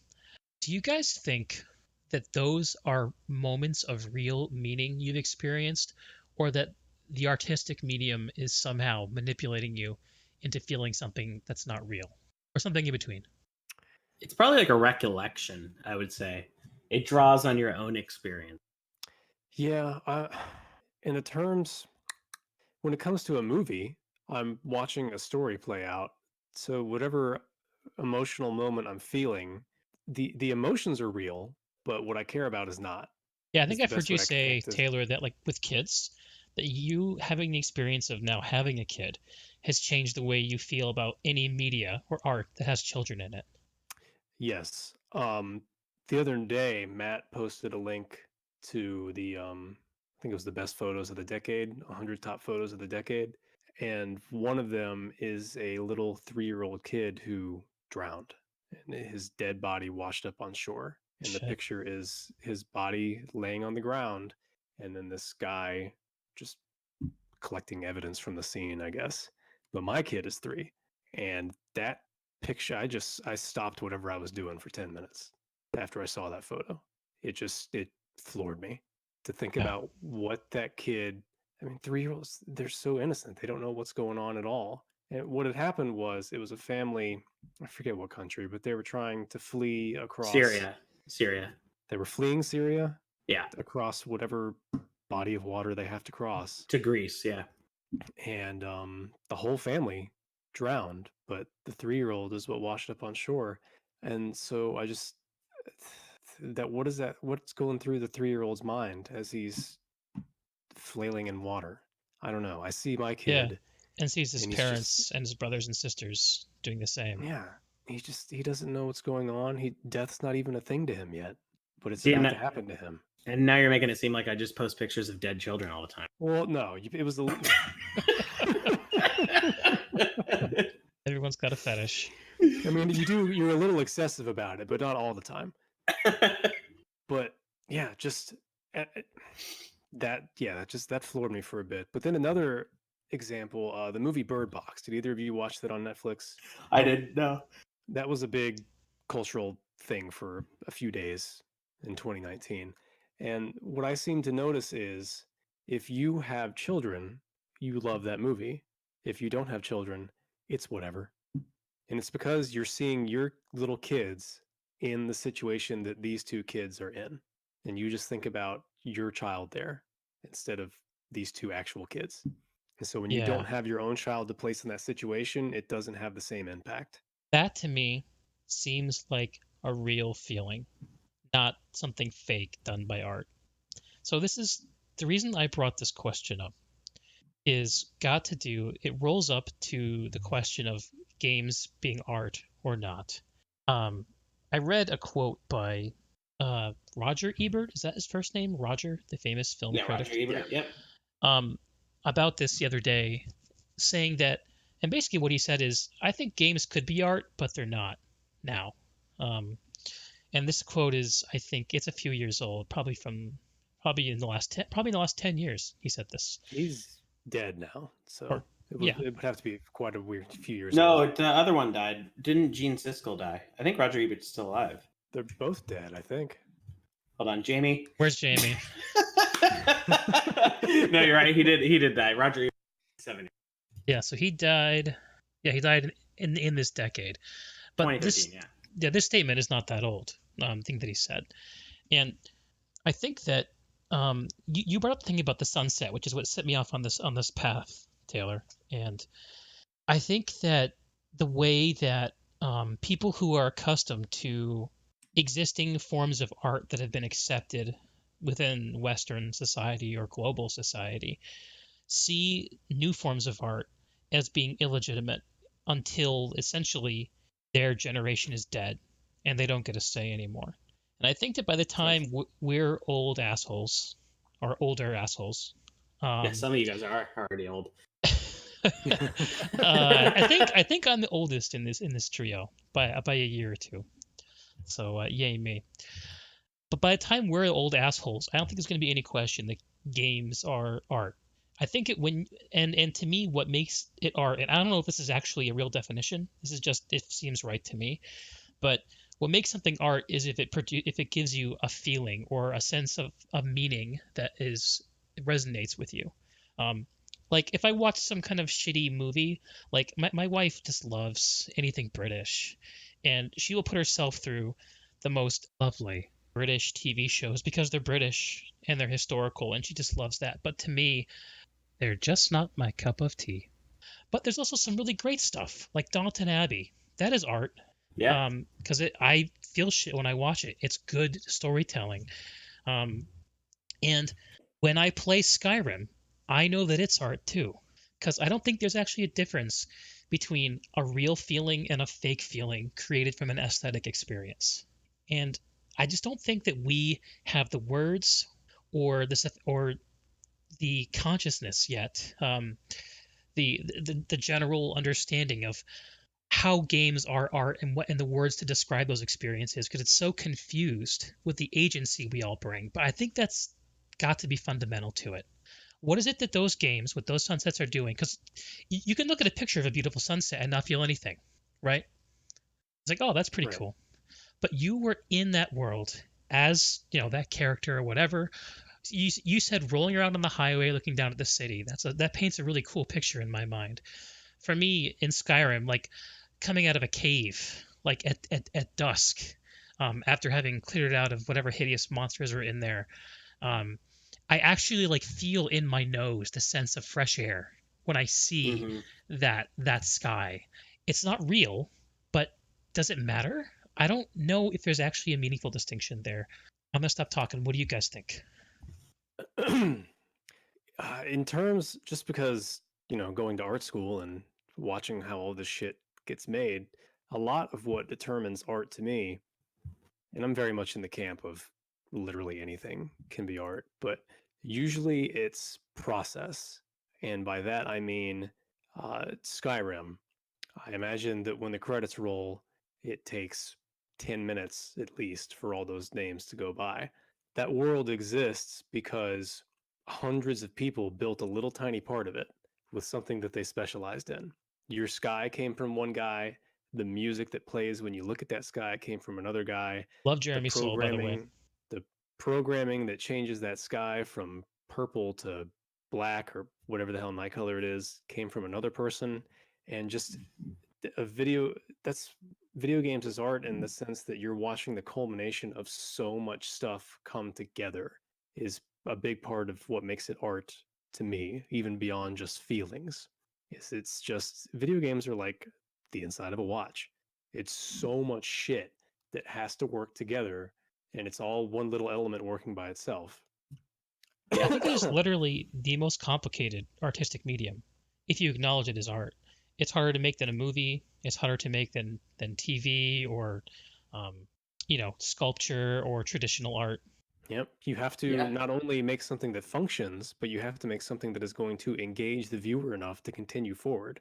Yeah, and I think, I mean, really, it's just taking You a cut out. concept and sorry, I'm a little farther. I was leaning back. All art is basically just taking a concept and bringing it to other people. That's all that it is. Is you have a concept and you just bring it to other people in some form of medium. That medium can be music, it can be visual, it can be an interaction, it can be a combination of all those things, and that's basically it. So in that sense, yeah, In other words, memes are art. yeah, no, absolutely. I mean, Because it's taking a joke and and using a foundation and bringing it to other people. Did either of you guys, to speak more to what was it Roger Ebert? To speak Yeah. more to what he was saying, did either of you guys play The Last of Us? No. No, but I've seen a lot of video about it. The Last of Us it's a phenomenal story. The Last of Us is a movie that is also a video game. And it's the closest one I've seen to that. And I think if he were alive and he saw that, he would agree that they made it with The Last of Us. Yeah. I don't know. I think one of the senses that I get is that there's a sense of waiting for when 3D technology catches up with what we know about games today. And there's a sense, I think, from people who don't care to engage with games as they currently are, something on a two-dimensional screen where you're holding a keyboard and mouse or a controller, that somehow the ambiguity of interaction will make it art because it won't feel like you have to learn a skill to be in it. But I don't know. I think that's hogwash. It's just something that I've heard. I can't even cite a source, unfortunately. Sounds like we're all agreed, though. Games and memes are art. So next time, meme review of the decade. And so is, you know what else is art? A banana duck. Yeah, I'm not sure about that one. That's where process comes into play for me. That's just a dude who taped a fucking banana to a wall. Bananas are good. So is Skyrim. I think on that note, what about a shitty one for you? Yeah, next one I'll talk about, which kind of rips off my last shitty one. This is going to be Warframe. So, you loved that game too for a while. Yeah, I've gone through your world's shittiest list with you. Yeah, this stuff bugs me. I've talked about it. I loved both of these games, Destiny and Warframe, until I realized, oh shit, the thing I'm trying to get here doesn't exist. And the reason I saved Warframe is because I have a little more to say about it. All the same stuff I said about Destiny applies to Warframe. Promises of depth, slick paint of coat of paint, beautiful game, fun to play at the start. Hints of complexity that seem like they would be meaningful, but they end up not being that way, essentially.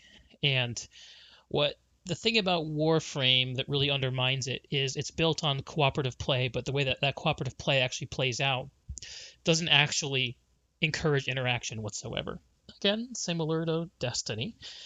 The thing I'll add about this game that I don't have the same level of understanding to talk about with Destiny, it's got to do with the way that the business of the game informs the way that the game is made and the way that players get to experience it. So Destiny, you buy the box and you get the game. There is some ongoing stuff and there are microtransactions, yada yada. So that's a little more confused.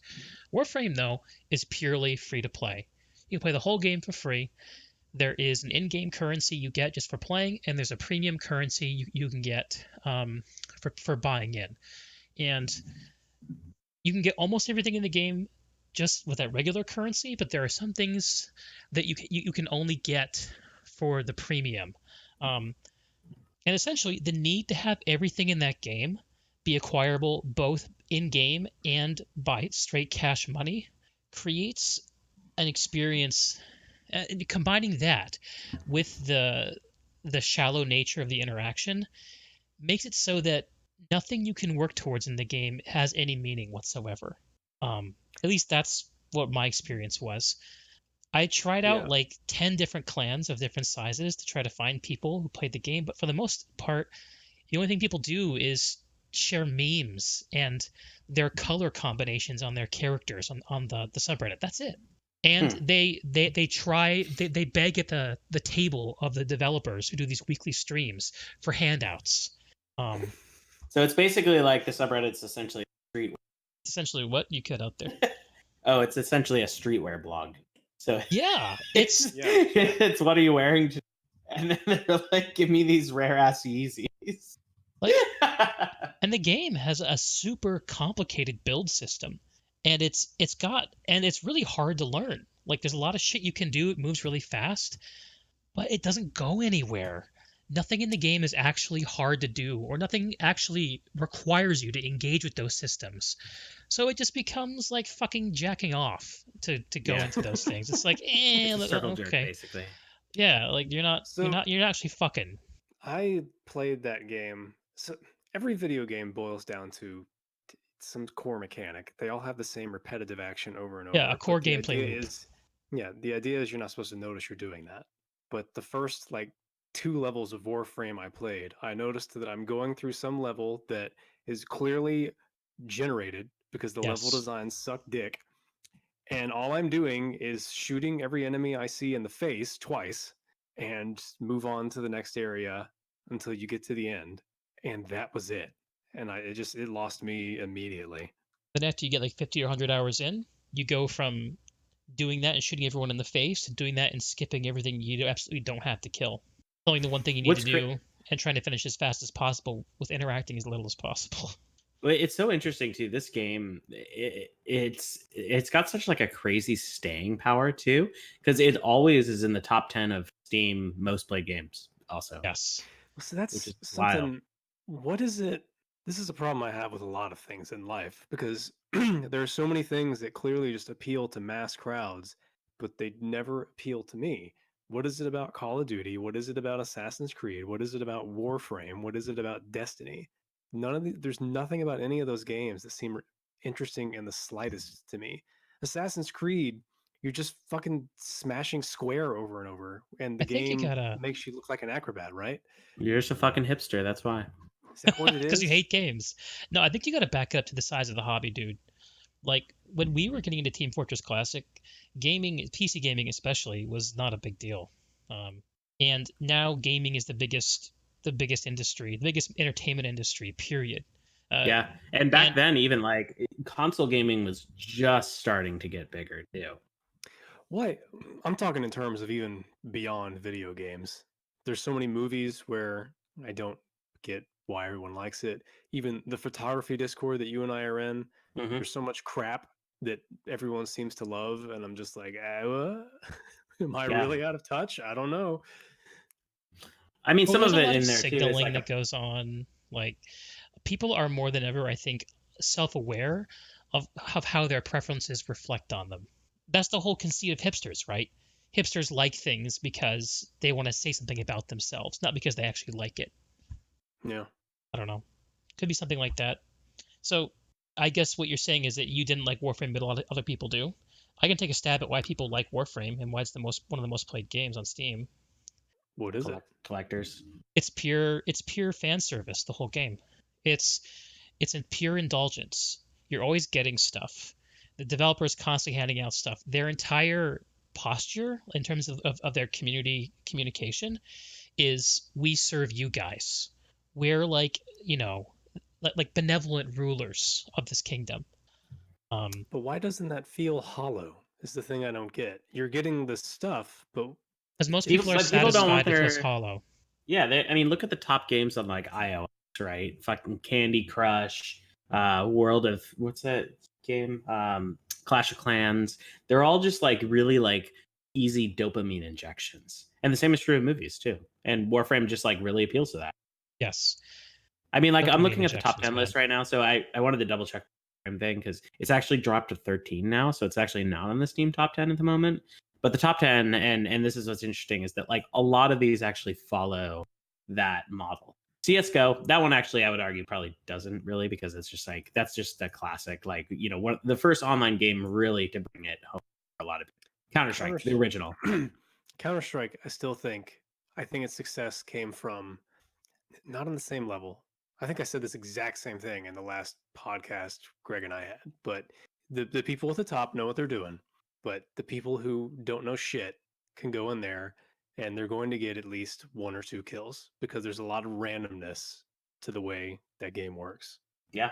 And No, it can be easier to get a kill than to not get one. Whereas with Team Fortress Classic, you go into a server with a bunch of experienced people and you're just going to get your ass handed to you and you're not going to figure it out for a long time. That's the way Yeah. Planetside is too, by the way.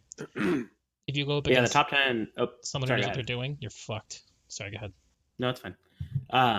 Yeah, the top 10 that you got: CS:GO, Dota 2, PUBG, Grand Theft Auto 5, Tom Clancy's Rainbow Six, Destiny 2, Team Fortress 2, Rust, Witcher 3, Monster Hunter World. Those are the top 10 right now. Rainbow Six is a game I've always thought we should try as a group. Oh, I hate those games. It's tactical shooters. Blah. I am tactical shooters. It looks, isn't it like Counter Strike? No, it's quite a bit different. Like from what I haven't played this for, like the ones that I played, they're very much more like mission based, I guess, in a way. All right, well I guess not then. But yeah, Yep. but yeah, Warframe dropped to number 13. So It deserves it, that piece of shit. It like Destiny is a game that feels good and I want to like, but I can't Wow. because the longer gameplay loops are sucky and shallow. yeah, Greg, Left 4 Dead 2 is still in the top 100 list of Steam games. It's looks like it's in the 20s or 30s. That's because of that in-game music. da, da, da, da. Oh wait, no, not that game. Sorry, I just keep having the Monster Hunter soundtrack stuck in my head all the time. That theme song is like all you need. Yeah, the in the gallows or the gathering hub. Sorry. God.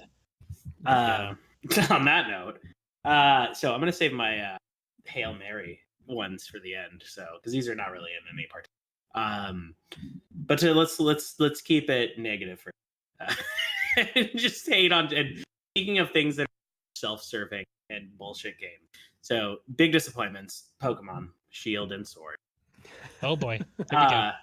And this is actually the last game that I played. So it's well, sorry, Black Mesa is the current game, but like before that, it was Shield and Sword. It's just a low quality franchise. Like I used to love Pokemon games. Like I was a huge fan of them. Like it was that sort of like collectionist turn-based RPG was awesome. Like, and Pokemon Go I thought was just like crazy. I mean, for a while there when it first came out, everybody was playing it. Like you didn't go anywhere without somebody playing it. And so, Switch comes out, and then there's of course a lot of hype, the next Pokemon game. And so these games come out, and it is fucking terrible. Like I played a lot of Pokemon Go because like it was actually really fun traveling to India to like catch Pokemon in India that you could in the US ever. Like that shit was I love that part of it. But they managed to like Taylor, what you were describing earlier about like the what was the phrasing you used? It's like the freedom of choice with a game. I think it was that you said. Like you don't have any of that shit in this. Like yeah, when you're battling, but like you'll be walking down the road trying to catch Pokemon. This motherfucker Hop comes up to you. It's like, hey buddy, let's battle. And I'm like, I don't want to fuck.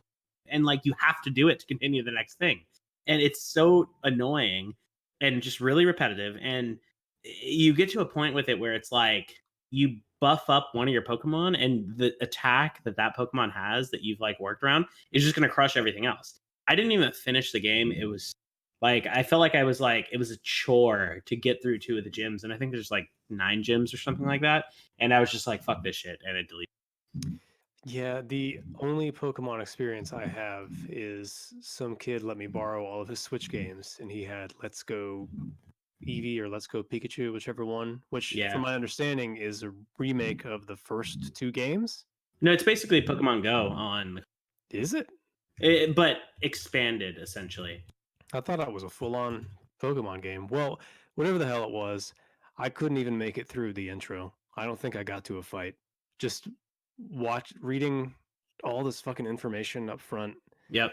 And it just seemed so kiddie and cartoony, and I just couldn't get into it. Oh my god, and the dialogue. Like I know you thought Monster was bad for dialogue. It's the most shitty dialogue that doesn't it's not that it's like explaining how to do something. It's like, here, let me just rant about like how inspired you are by this other trainer for fucking 700 lines, and it gets to a point where I'm just mashing the A button to get through it because I'm just like, this is so fucking stupid. Like, what a garbage, like, it's such a low quality franchise. And then they got rid of the National Pokedex, and at that point it's just like, what a garbage game. Total I trash. also noticed that there's 700 something Pokemon now. I think so. Where it's just like, here's a tree, call it Treeber. Pokemon number 783. Yeah. I mean, this is sort of like making up your games, like the games that you would. It's like, what Pokemon can? Oh, it's freaking Tower Soar, or Applepotamus. Like, just pick one now and add the ending of another species to it, and you got a Pokemon. But when it comes to the I guess the localization, you were talking about how cheesy the dialogue is and everything. Yeah. I feel like a lot of Japanese game companies just don't invest properly in localization, because I know that there's a big, or at least from what I see portrayed in media. I've never been to Japan, so maybe you can speak to this more than I can. But there seems to be a really big disconnect between what Japanese directors think Americans speak like and how Americans actually speak. I think it's more, though, the problem is that there's a lot of trans English, like, and that's one of the biggest things. Is like Japanese has a bunch of terms that, like, I think don't directly translate, and so they sort of simplify things in a way. Well, I'm and not talking about just written word. So after this, look up the Nintendo Switch reveal for whatever their workout game is. Wii Fit? Not Wii Fit. The one that just came out on Switch. It's Circle something. I forget. But it's like 3 minutes of these two American people sitting in front of a camera, and they're like robots. And they're not supposed to be like robots. It's just how they're coming off because it's how they've been directed. Same thing if you look up, and it may not just be Japanese, it may just be Asian culture in general. If you look up some, like there's some old spot for the Samsung Evo drives where they have Americans acting for some reason, and it's so robotic and weird. But part of what I loved about Resident Evil 7, Devil May Cry 5, and Resident Evil 2, which are all Capcom games that came out in the past few years, is their acting and dialogue and stories don't feel like they have this terrible localization problem. It feels like they were almost originally written for the American audience. And I don't know how that plays over in Japan. It must be well, because Capcom's killing it now. But it's really refreshing to see characters in Japanese made games that act like what I know as a real human being. Yeah. But didn't you like Bayonetta a lot? That's Japanese. It is, but it also knows that it's stupid as shit, and that's part of its charm. Yeah. Astral Chain. I don't know. I don't think that the dialogue, the bad part of Pokemon. It was more the combination of the really, to have a good game, you have to have a good story, you have to have good gameplay, and you have to have, like, it has to like look good, right? Or like it visually appealing. But the good story and the good gameplay are like really important parts, right? And I think that like Pokemon had none of those. Like, flat out, like, shitty story. It was the dumbest shit. The gameplay's boring and repetitive, and like it actually doesn't really look that great. Like, it's, and like even if you have two of those, it's still probably going to be a good game. The sense that I'm getting from everything I've heard about this game, and I haven't played it, and I'm not a Pokemon fan either, is that whoever is in charge of this franchise seems to be pretty fucking lazy about they're just in the cash cow. Direction. Like look at like the Mario franchise and the Zelda franchise versus the Pokemon franchise. Like every Mario game, I mean, has there been a bad Mario game? There has been bad Zelda games, actually. That's CDI ones. Yeah, like what's the Triforce Heroes? That game was trash. A lot of people didn't like Skyward Sword, I think, because it was super. Skyward linear. Sword, very bad combat. game too. I can't play Skyward Sword because of the fucking combat scheme or control scheme. And like, but there are bad games of every, but I feel like Pokemon has just like progressively worse over time. From what I understood, everyone just wanted Like you could literally just take the map from Breath of the Wild and then just change all the stuff in it to be Pokemon, and then everyone would be happy. And they didn't give them that at all. That would Pokemon be of the sick. Wild. Yeah. You catched a wild Pokemon. Breathasaur. Breathasaur. Breathasaur, sorry. Switch My would joke be- just fell flat on its. I don't know how Switch is an SD card for games, basically, right? Just their own proprietary version of it. Unless a normal you're SD download card. only, like me. Oh, you mean the cartridges? I'm download only. Yeah, so the I don't know. cartridges. Yeah. Well, so I mean, that's from my understanding the biggest file size or data container that a Nintendo console has ever had, right? Yeah, they Mhm. just Yes. and they just came out with a new version where it's gonna. And that's when they decide to cap the number of Pokemon instead of have them all. Yeah. Terrible move. Stupid. Maybe they realized that adding an Applepotamus wasn't going to add any more meaning to the game. I know. It's It's a just hippo that also fucked an apple. yeah. Crunch. Anyways, that game sucks ass. So let's talk about a good one. Such a cliche as well. But God of War. I know you hated this game when you started it, but I can't wait it's till this just comes to perfect. PC. Like I want to play this game. I don't think it will because it's a Sony production. I bet you And will. there's Like something 5-10 years down the road. Oh, well, it's fucking amazing. Like, it's one of those games where the story is. So when I was talking about it earlier, it's like you need things like it needs to look good, it needs to have a good story, it needs to have amazing gameplay, and it actually like ticks all three of those. It's like the story, like even Allison, my wife, was like she really enjoyed watching me play that game because she could follow along at any moment, and it was just. It wasn't like the old God of War games, which were really like sort of, the type of guys who wore Jinkos to school and listened to like Evanescence. Like it wasn't that type of game. Like it was, it really pushed the PS4 to its limits visually. The story was like compelling to the point where it's like, even as I am not familiar with Norse mythology.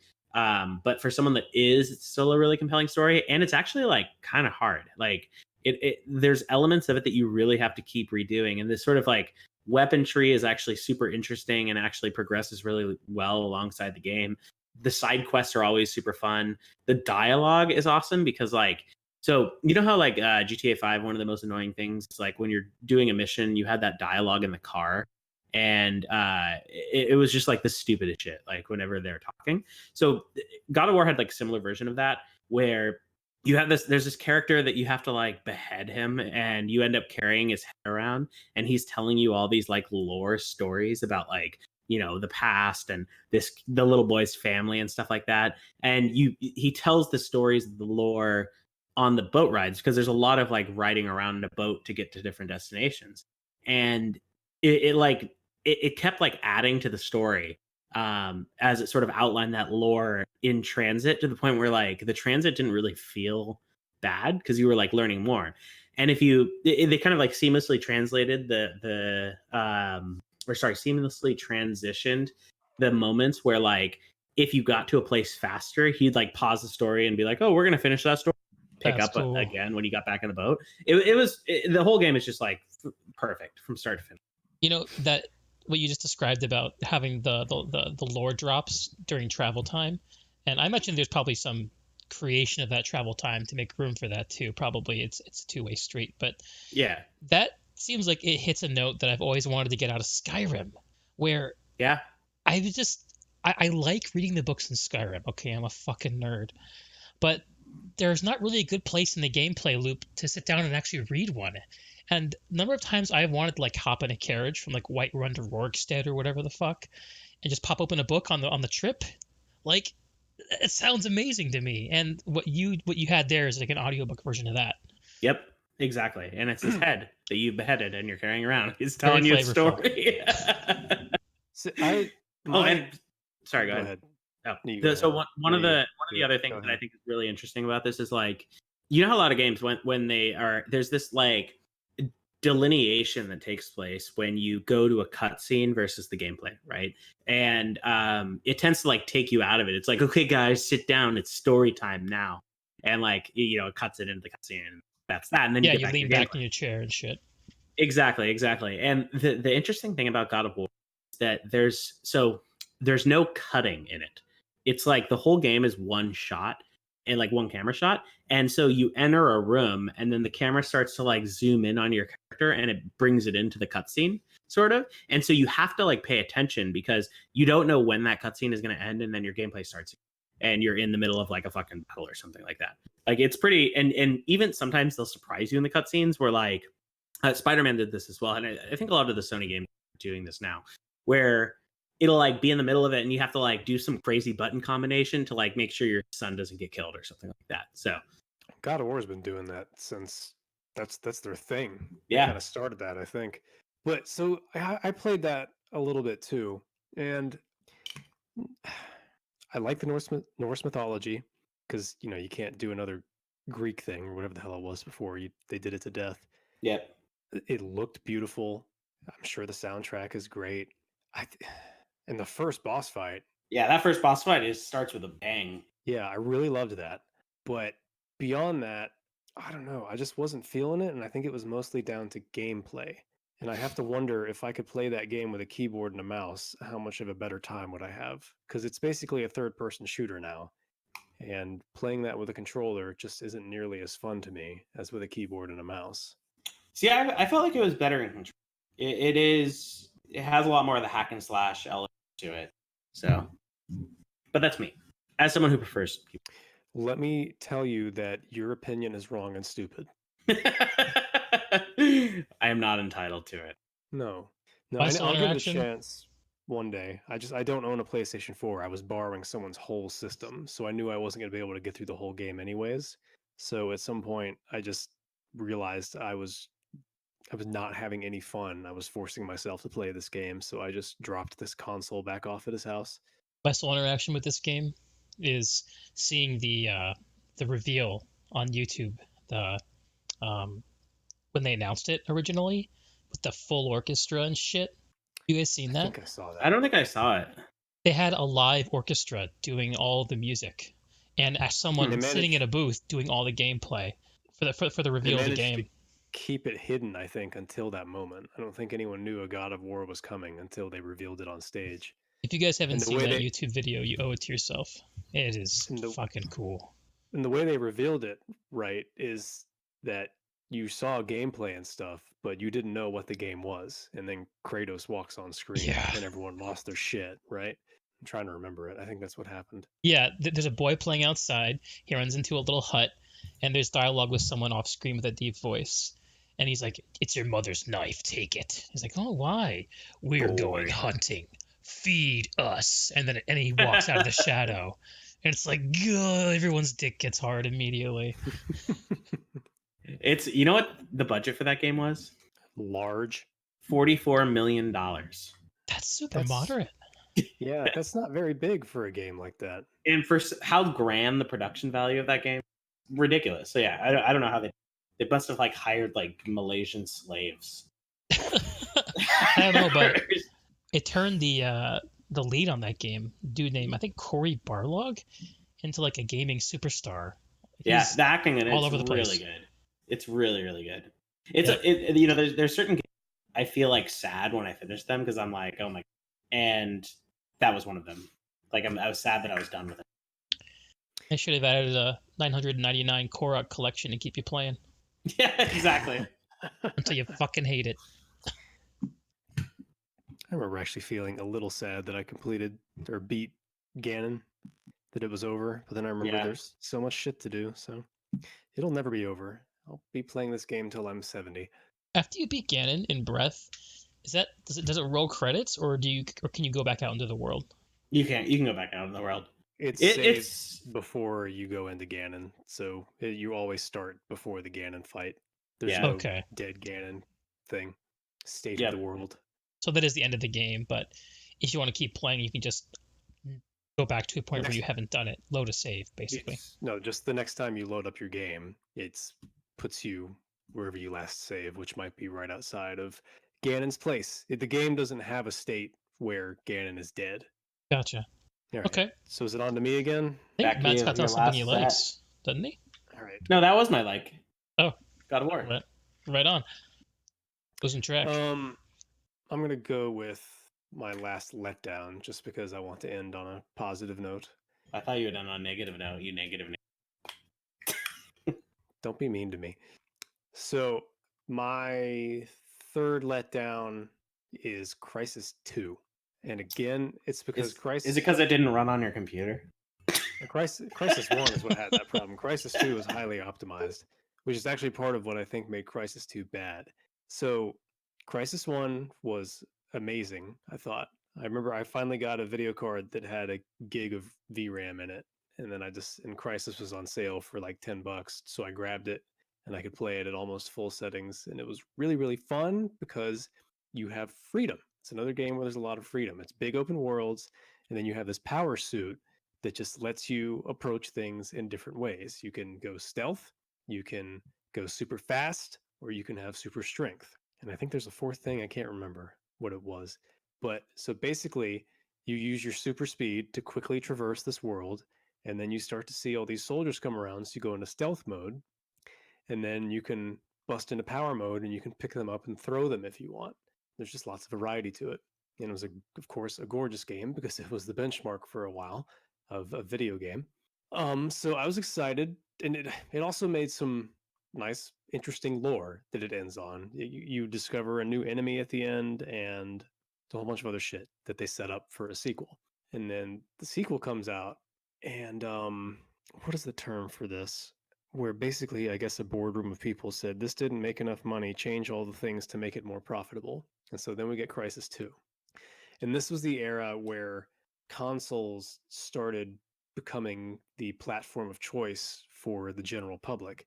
So any game on PC kind of was an afterthought. So it was always optimized for console first. So you have less inputs because you're limited to a controller, which means that they dumbed down the suit. You didn't have so much control over that. The maps all got smaller because you were in New York City instead. So it was much more about verticality, but it wasn't executed well from what I can remember. And then the enemies, they kept the same name, I think, but they changed everything about them. So at the end of Crysis 1, everything freezes, and you learn that it's like these aliens who have been living underground on Earth for tens of thousands of years, Record and scratch. they need a really cold environment, so everything freezes, and your suit is what keeps you alive. But in this one, the freezing stuff doesn't even happen. None of that matters at all. It doesn't exist. It's just a bunch of aliens who are taking back the planet.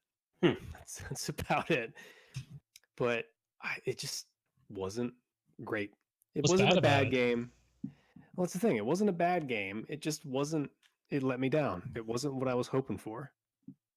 Have you What guys were you played their hoping new for? game, Hunt? No, but I No, heard it's pretty cool. There's some guys in our Discord that play it, right? Yeah, a friend of mine that I invited. It's a good. It's Dude also also plays similar. It's similar to that Crysis where it kind of runs like garbage unless you have a really great machine, and even then, it still runs like garbage.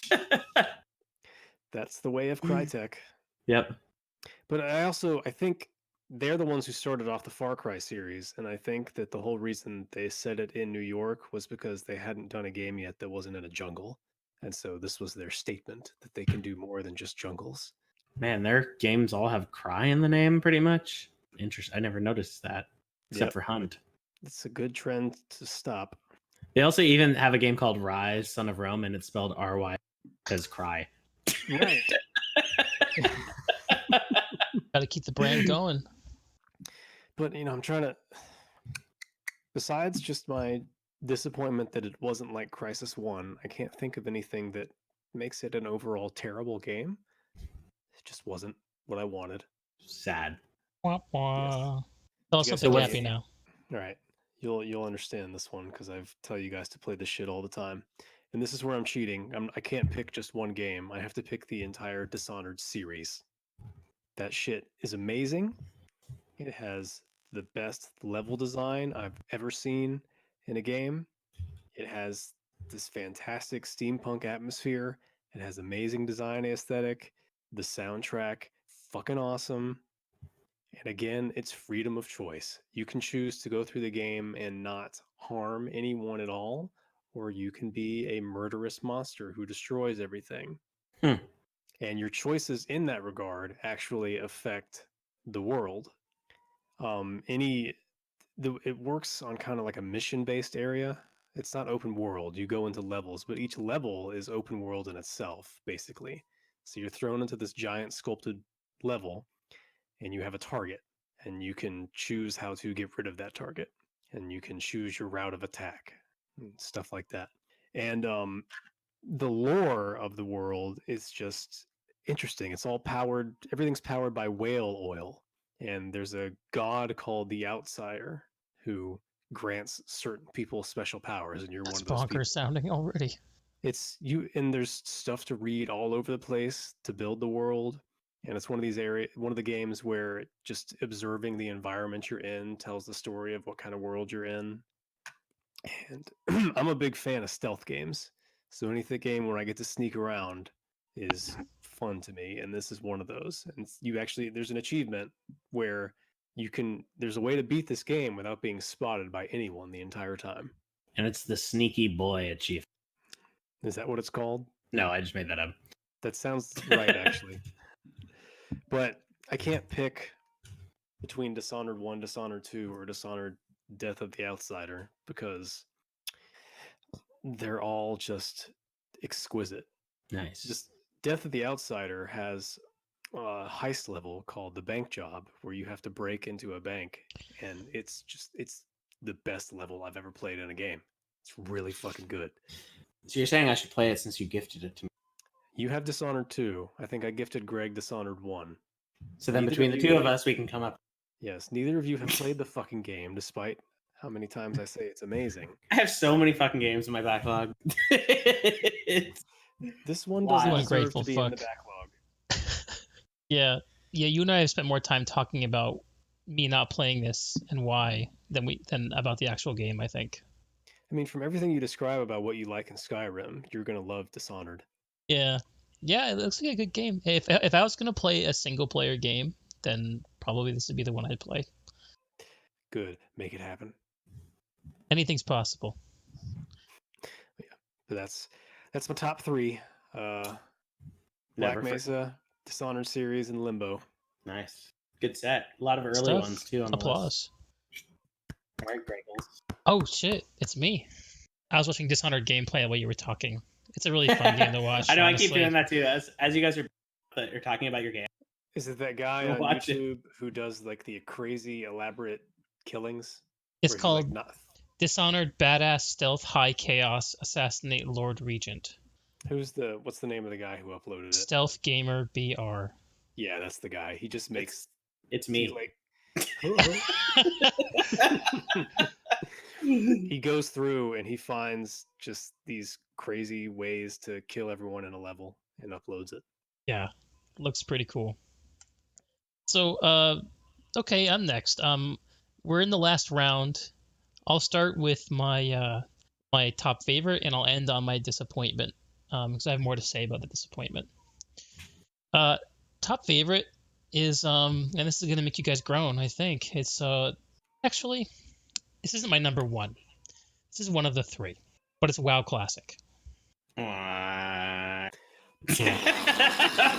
Yeah, which is super bad because it's actually a remake of a game from the previous decade, but it That's was released in fucking 2019, cop-out. so Then I'm again, gonna fucking go with it. Taylor also picked one from 2 decades ago, so I guess that is. I did? What did I pick from 2 decades ago? Oh, Black Mesa. Black Mesa. Yeah. So anyway, I'm gonna tell you why I picked WoW Classic. I'm not gonna spend a lot of time on it because I know you guys don't have a lot to say or interest in it. But a baby in the background? Matt's Yeah, I mentioning hear a there's a baby. baby in my background. Sorry, whose baby is that? Whose do you think it is? Taking my It's headset my it's off. son yours. screaming. You're hearing his voice come through the vent. I guess I need to up my mic sensitivity a little bit. Oh, yeah. I don't have a baby. I It's know. like I a thought it was cat you and for she's some reason sleeping. because Let's see if that covers him up. So, WoW Classic, here's my pitch. WoW Classic is the best RPG social video game experience you can have, period. From level 1 We're to we're 60, talking about the game where people waited in line to do stuff. from level 1 to level 60, to dungeons, to raids, to killing Ragnaros. So that's all the content that's in the game right when it releases. That experience, the best. And yes, it's a slow game, but the pacing is part of it. And it's a big cost. Like, if you're going to play this game, you have to, like, sign up for, like, 4 to 6 hour play sessions, period. And that just cuts a lot of people out, which I totally respect. And that's why I stopped playing after 2 months, because it was costing me a lot to play, even though I was enjoying it. But WoW is a game that has very slow pacing and a lot of interdependency built between players. You literally cannot get shit done on your own in this game. Each class that you play has different things it does well and things it does poorly, as opposed to more modern design where it tends to make sure that every single person playing can kind of hit all the notes the gameplay needs. This is totally designed in the opposite way. You are not a complete combat picture when you're playing the game. So because of the interdependency and the slow pacing, it is a game that makes communities blow up. Like, it creates communities when it's not even trying to do that. This is what is so strong about WoW Classic, and the reason I needed to play it again. The reason I stopped playing it, by the way, was because I got to 60 with a friend. I played with Will. We joined a guild, and we helped that guild take down Ragnaros. And to me, that is like the end of the game. Roll credits. I could have gone back the next week and killed Ragnaros again, but I decided at that point that killing Ragnaros again and getting involved in the next raid wing and progressing all the way through everything else was something I didn't need to repeat. Like, I had my quintessential WoW experience that's worth having. And I think You got your nostalgia fill. it wasn't even nostalgia, though. I mean, there was definitely nostalgia for the first week or two. But after you play a game for like 50 or 100 hours, man, it ain't nostalgia. So what's weird about it is, what did they change? Like, I'm watching gameplay of it, and it looks the WoW that I played 15 years ago. So Blizzard's watchword with this game was no changes. They tried to get it as faithfully as they could to the original release. The big things that did change is, of course, modern MMOs use a server technology that makes it easy to group up with people, where you don't have to pick a server, and that server is where you live. And if the server is full, you have to wait in a line. They don't design games that way anymore, but they did back in the original WoW. So you would say, "Oh, I'm on the Archimon server," or "Oh, I'm on the Mugthul server," and Right. if some guy you met in the real world wasn't playing on that server, you guys couldn't play together. And if you wanted to go on their server, you had to make a new character and level up all over again. So, but there's an actual given the surge of interest that everyone knew WoW Classic was going to have when it came out, there's a reality of, okay, we have these small server communities that we want, because it creates that small community feel for playing the game where you run into the same people over and over again. But because there's going to be 10 times more people playing at the start than there will be after the first month, we don't want to artificially, we don't want to create ghost town servers by restricting the size based on that first surge.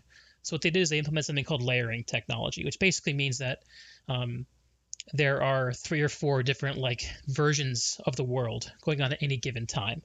And when you go into South Shore, you might be in South Shore A or South Shore B. And depending on how many people are playing, there will be more versions of those. So the impact that has is that if someone else is in South Shore, you might not see them. It also means that the economy gets a little weird because now there are multiple copper veins in that place where there's copper. But the way that they planned the releases was such that over time, they would remove those layers and eventually go back to a single layer, which is the basic vanilla WoW state, after the initial surge of interest had fallen away. So when I stopped playing was right when they went down to a single layer. That was the only change, really. Yeah, because it looks exactly the same. Yeah, and did you have to rebuy it? You had to buy a subscription, so $15 a month. Right. But there's no box price though. It's the same subscription to play WoW retail. So if you subscribed, you could play either game. But yeah, I was surprised by how well the game hung together from a gameplay perspective, given that there were #no changes. The biggest change that I actually felt, though, from playing back in the day, didn't have to do with the technology or the presentation, but it had to do with the communities. Oh Which is that, yeah, you mentioned this. yeah, there's two dimensions of it. One dimension that's easy to understand, I think, is that WoW is basically a solved game at this point. There's no mystery, and there are super robust add-ons for the game that will help take your agency away. And it's like, oh, go do this quest, oh, go do this quest, or move at this time when this boss does this thing. It makes it so you can kind of turn your brain off a little bit, which those things didn't really exist back in the day. And the sophistication that exists now, about how to interact with the game in the most efficient possible way, didn't exist either. There's less discovery of like trying to figure because everybody has Yeah. already done it. And that's why I opted out when I did, because I was like, I'm to the point now where I don't need to rediscover what's left. I've been there before. What I had was meaningful and fun, and it's okay to leave behind now. But I have to admit that the game hit every other expectation I had of it. It was fun to play with people. I made friends playing for the couple months that I did. I cared about the success of my guild. I worked even offline when I wasn't playing to try to like promote my guild's success and help organize things and do all that kind of garbage. I helped coach other people who played Warrior who were dumb. All kinds of stuff like that. And again, going back to that fundamental drive I have of the interaction between people, groups of people, and games, like it really hit that note for me. But it makes me sad though, because now that the game has moved on from that phase, where we're getting to phase 2 and phase 3 of WoW Classic, where they're adding in stuff like battlegrounds and they're adding in the new raids, that launch vanilla experience is going to once again fade into the sunset. I think that the next thing for the classic experience is they're going to roll out some of the old expansions that first came to the game back in 2006. What was it? Frozen something? First expansion was Brood Burning War? Crusade, just took it Yeah, Burning Outworld, Crusade. and then it was Wrath of the Lich King. That's right. See, just whenever I saw someone play on a game like World of Warcraft, it looked so much like paying money to do work to me. I couldn't understand how to get into it. It is. Yeah, it's like it's one of those things where I think I told you guys this story. I played it for like a month, like I think 2006, 2007, something like that. And I just like I got really into it for that month. I was like sick, and I was just super into it at that point. And then because I had nothing else to do, but then as soon as I got unsick, I went back to my normal life and I unsubscribed. Well, I'm sure the three of us, TFC is the game we've invested the most amount of hours in, and it'll Not be for hard me to ever anymore. top that. Really? Well, I know it is for me, but when I look back at it, I don't feel like I wasted a bunch of my time. I feel like I formed bonds with people who I'll never meet, but part of that is probably responsible for who I am as a person. I know that it kept me in my room a lot as a teenager, but all my friends they were just a bunch of drug addicts. Not drug addicts, not that severe, but what I wanted to do socially is not the same as what they wanted to do socially. And I think TFC at a point was more fun to me than hanging out with my friends because they just got stoned and talked about bullshit. And it bored the shit out of me. Sounds good to me. Not my thing. But as I'm older now, there's so many games where I look at investment of time versus reward. And it really rarely feels like that investment of time is ever going to be worth it. And World of Warcraft is definitely one of those things where I look at it and there's not a shred of it that looks fun to me. Because even if you're in a fight, the fight doesn't look terribly interactive. Like your ability to dodge attacks isn't a thing. It's just a bunch of number generation floating around in the air. You ever played Guild Wars 2, Taylor? I have not. Guild Wars 2 is it marketed itself as the anti-MMO, and it took away a ton of the grinding, a ton of the downtime, and added a really fast action-based combat system with skill shots and dodging. but it's still an MMO. I was curious if you'd played it because it sounds like it kind of resolves these kind of problems you have. But even then, I suspect it wouldn't really be your cup of tea. You see, I think that with WoW, in order to enjoy it, you have to be compelled by some of the longer gameplay loops. So, you mentioned before that the core gameplay loop of, oh God, I forgot what game you were even talking about, but it didn't capture you. And I can tell that with WoW, just watching videos, which are easy to find, that you probably think the core gameplay loop of WoW is boring. But if you envision the core gameplay loop as killing a monster, then yeah, it is dull. But there are longer loops that involve looting and that involve promoting the success of your friends who are going to let you take on more difficult encounters and get more loot, and that involve progressing and competing with other guilds on the server or rolling together out in the world to prevent them from getting into dungeons, like just straight up ganking. Like, it's those bigger goals, if you can be compelled by them, that make this game what it is or what it's not to you. And that, I think, is what magnetizes me. And that's why I said all those years ago with TFC that it's not just a game, or whatever the hell I said. Right. I mean, I get what you're saying, because I didn't play TFC for 6 years because of the game Team Fortress Classic. I played it because of the people I was playing with. Yeah. Same with, well, I mean, until Breath of the Wild, I think the other game I had the most amount of hours in recently was Borderlands 2. And that's because it was just me and a couple of real life friends who would hop on late at night and just play that game and talk about bullshit. Living the dream. Yeah. Because without that, when I started to play Borderlands 2 or try to play it again with, I think, you and Griffith, all three of us were just like, this is dumb. Let's go play something else. Yeah, I'm sad I missed that night because I think I could have gotten into Borderlands 2. I never played it, actually.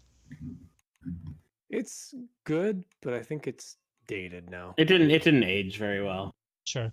Well, probably, I'm guessing that just having a game that you're playing together isn't enough. It has to also capture each person individually, as well as having the enjoyment of coming together. Like, some of the most fun that I've had in games in the last couple years was when we were first excited about Quake Champions. Do you guys remember that? Oh yeah, that shit was fun Yeah. at first. Yeah. We were playing almost every single night and just drinking and hanging out and fragging. And part of what made that fun is because it felt like, I think, to me at least, it felt like Quake could be something. Like, it could gain relevance. We could be part of a bigger thing. And of course, it didn't go anywhere, which is sad as hell because I think it's still a Developers super fucked it fun up. game. Yeah, there's That game is something still early that went really access. wrong, I think. Really what ruined it, honestly, like the of it is actually really, but like how they handle matchmaking, the gameplay types, I think, that they introduced that were stupid as hell. Like, it just didn't make any sense, and that's why I never really caught on, because then everybody went back and played Quake Live, The 50 million different types of games that they offer. where the lightning gun always wins. Yeah, I feel like they needed to really court those old school Quake duel guys. Yeah. They needed to get them to convert over to Quake Champions, so they would champion the game, which would There's also help drive mass appeal. But they somehow didn't manage to pull it off. And as soon as those guys will fuck back off to Quake Live, then it's based on mass appeal, which they'd rather play Overwatch. I think people would rather do. Yep, There's exactly. also a clear point where the budget was just pulled. Did you guys ever watch the Athena reveal video? Yes. Wow, what the fuck was that? this is not what something from a AAA game is supposed to look like.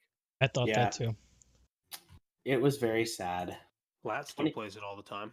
Does he? Yeah, He's one of the 400 people that play. is. He is. Let's see how many people are on there. I want to check this stat. I think I still It have must be like Quake is one of my followed categories on Twitch.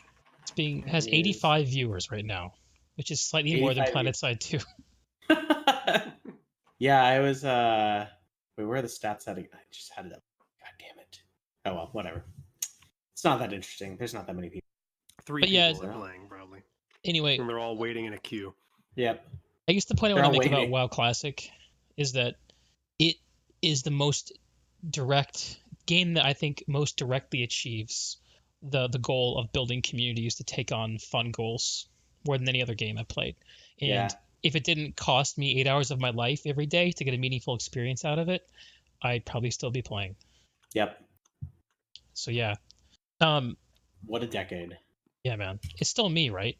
Yes, I think you're on to your worst one now. Yeah, you're onto your worst one. All right. I'm going to try to keep this brief because I have about 1,000 things to say about this game. And I thought about including it on both my top and my bottom because it had some of my highs and lows. But the last game I want to talk about is Guild Wars 2. Oh, you Guild just Wars mentioned 2 that a second ago. Yeah. I think it is actually the game I've sunk the most hours into, I think. I have at least 3,000 hours played on it since 2015. And the things that would compete with it would be World of Warcraft and TFC, probably. But Guild Wars 2 is an MMO. Like I mentioned, it was marketed as the anti-MMO and has a lot of mechanics to make it easy. And the reason I got into it was because right when I actually got myself a PC after moving back to the States from living in Europe, and using it for general productivity stuff and work. But of course, I threw a video card in there because I'm clever like that. And I managed to convince my wife to play this game with me on her laptop because it ran on a Mac, and it worked okay for her. And she looked at the game and she said, "Oh my God, that looks amazing." And my wife hated video games. Like, not only wasn't interested in them, but thought they were actually bad for you, and you should avoid them. Somehow this game grabbed her, though. The whole fantasy of being in a fantasy world she compared to Lord of the Rings. We jumped in, and for the first year I played that game, 2015, till the end of that year, she and I played almost every single day. We got our way up to max level. We got into dungeons. I would help her with her build because she didn't give a shit about the build. She just wanted a weapon she understood how to use. And we had a lot of fun playing it, and I don't know if I would have picked it myself because it's a little more casual, but the strength of Guild Wars. I know too much about this game. Okay, let's break it down into what's great about it and where it went wrong for me. As an MMO, it has a lot of the MMO pillars. It has an open world you can explore. It has achievements you can work towards. It has gear that makes your character more powerful or makes you look cool, or both. And it has social gameplay. It has dungeons. It has raids. It has something called fractals, which are like dungeons. It has competitive modes, like an arena-based PvP mode, and another mode that I didn't play much called World versus World, where it's kind of like factional gameplay where you and 100 guys from your realm fight 100 guys from 2 other realms and vie over territorial control of an area. Realm versus realm, I guess. And the part of the game that I latched into was the PvE community, raids, dungeons, that kind of stuff. But the way Guild Wars is designed is that there's a max power progression that you can arrive at, beyond which no gear can improve your actual damage numbers or healing numbers or whatever.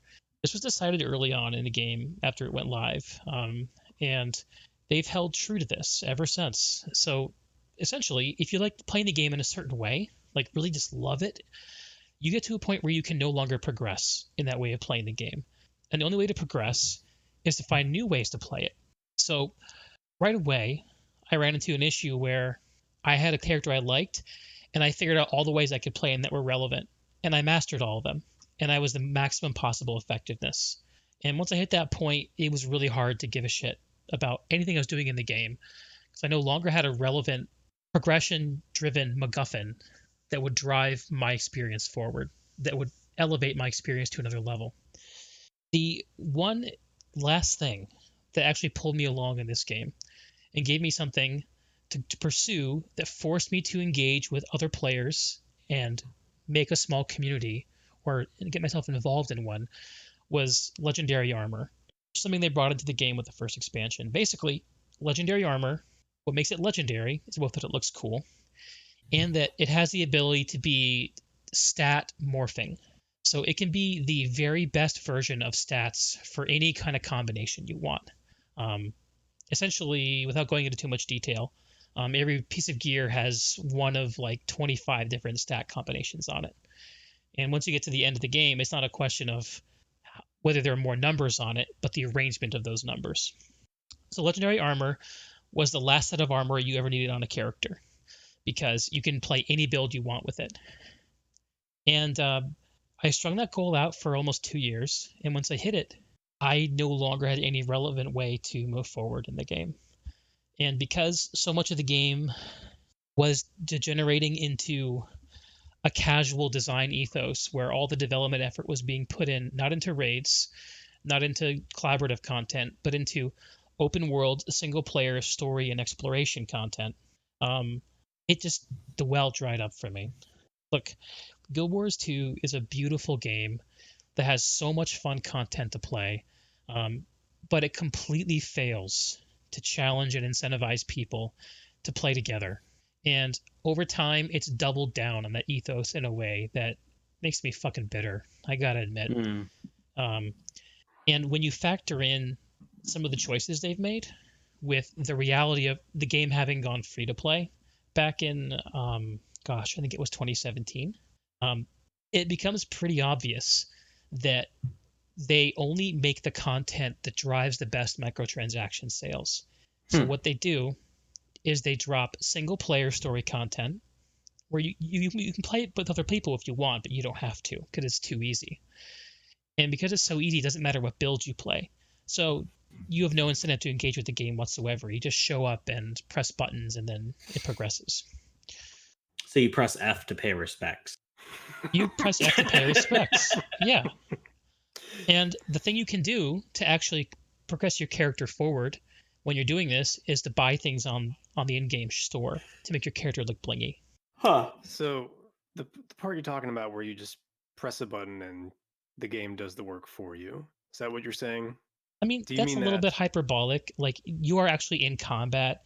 You're pressing buttons to make your character swing your sword or zoom around and things like that. But the bar that they set with that content is so low that it almost doesn't matter what actions you choose as long as you're not doing nothing. That's how I felt when I was playing Warframe. I felt like losing would be impossible. Yep, Warframe has a similar issue too.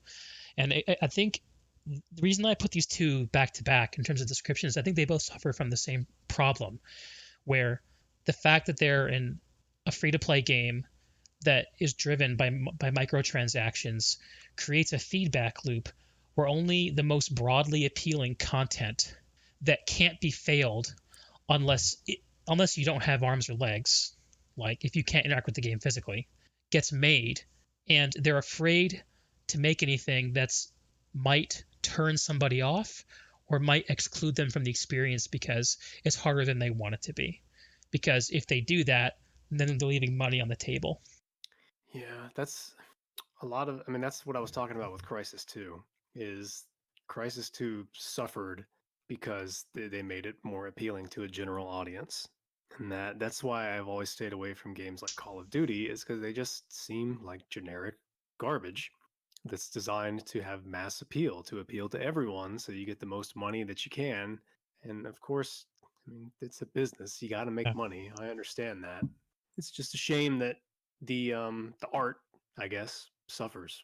But I think that's why we've seen such, I think, and they cater to these like specific, niches that where they can do innovative things, right? And something different.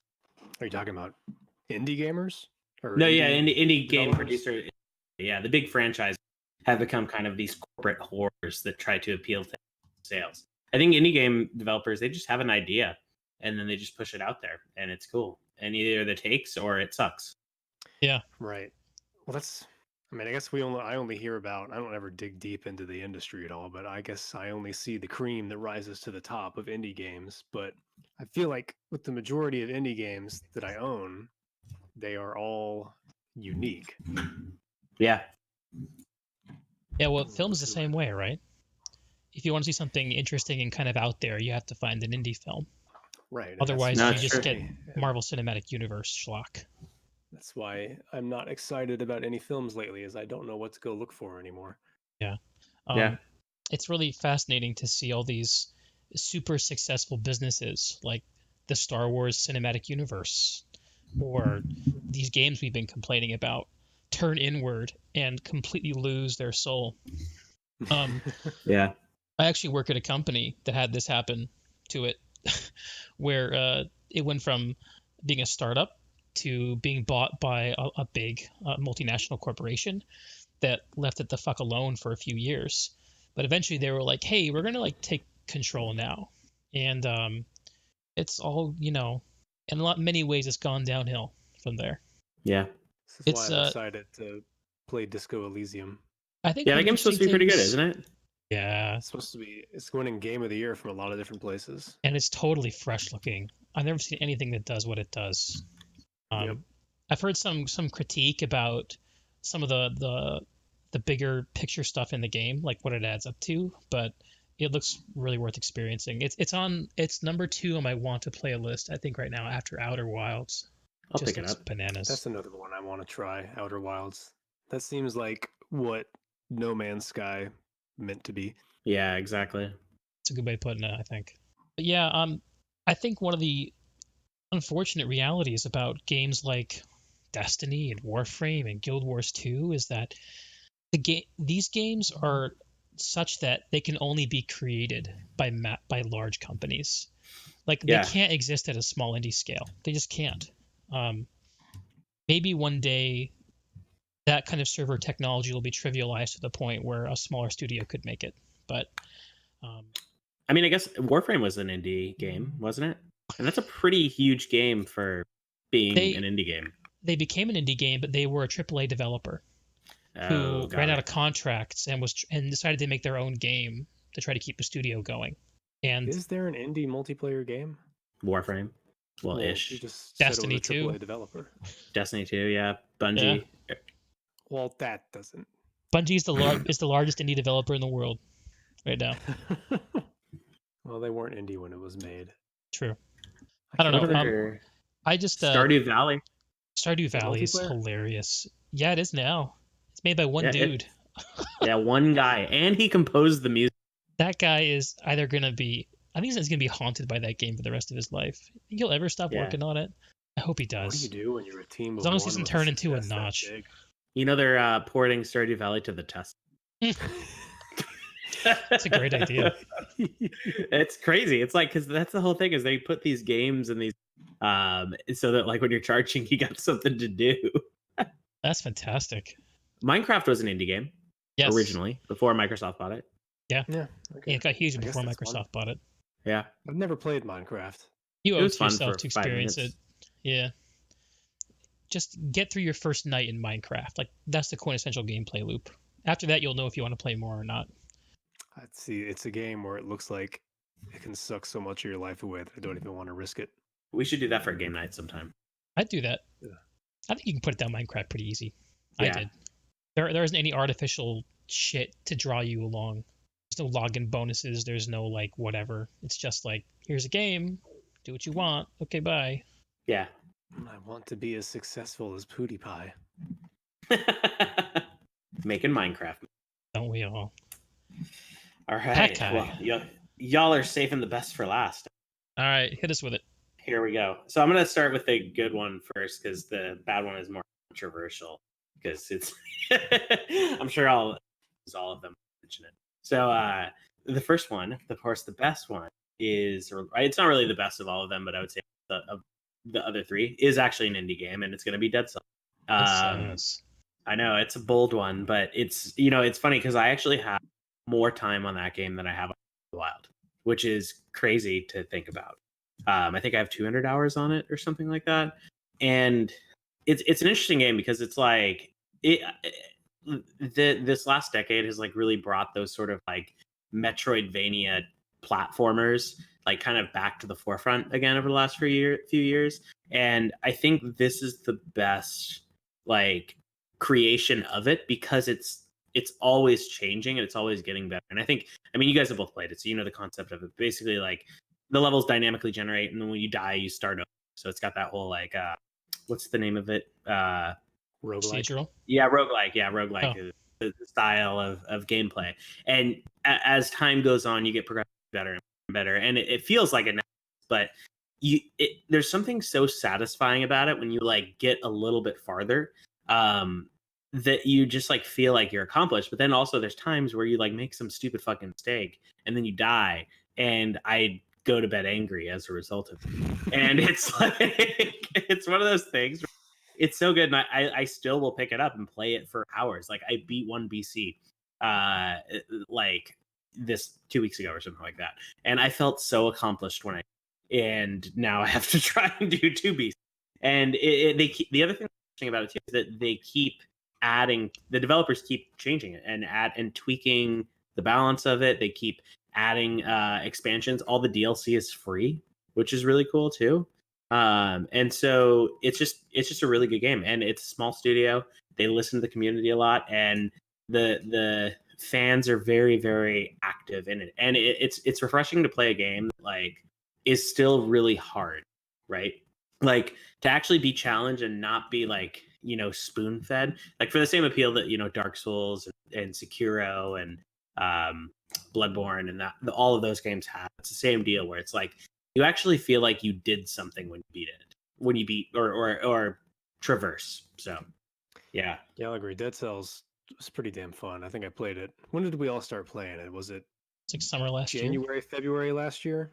I played it originally in 2017, but I think you guys got into it in 2018. Almost been earlier this year because I've only played it on Switch, and I've only had a Switch since Christmas 2018. So, yeah, that sounds right. I thought that game just released last year. It was out since 2017. Yeah, end of 2017, I believe. I think you're full of shit. I gotta look this up now. It came out on Switch middle of August 7th, 2018. Originals May 10th. What the fuck? Yeah. And it's just a good game. It feels really good. It's beautiful.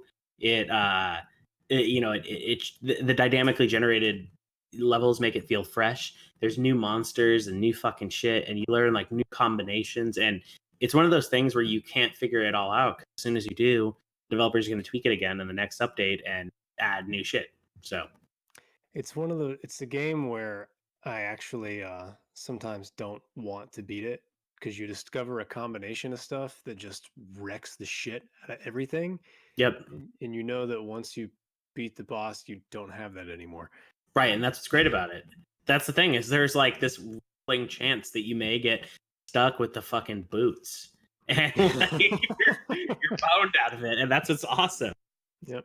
Yeah, that game's made me very angry many times. Well, and so what's funny is once you beat it, do you know about the boss cells, right? Like, so basically when you beat it, like you unlock one boss cell, and that increases the difficulty like exponentially. Yeah. And then 1 to 2 is like, so I haven't beaten 2 yet, but like it's quite a bit different, right? So it's it just gets harder and harder. I think they released 5 recently. I've watched videos of people playing 5 BC, and I don't. What the fuck? Yeah. How are you supposed to possibly be able to do that? It's so hard where like some of the that be and give you the malaise. Like it's just so ridiculous. Like how do they make something so incredibly hard? So I think it was something like 0.1% of players or something like that have made it past 2 BC or something. Sounds right. That makes me feel a lot better. Yeah.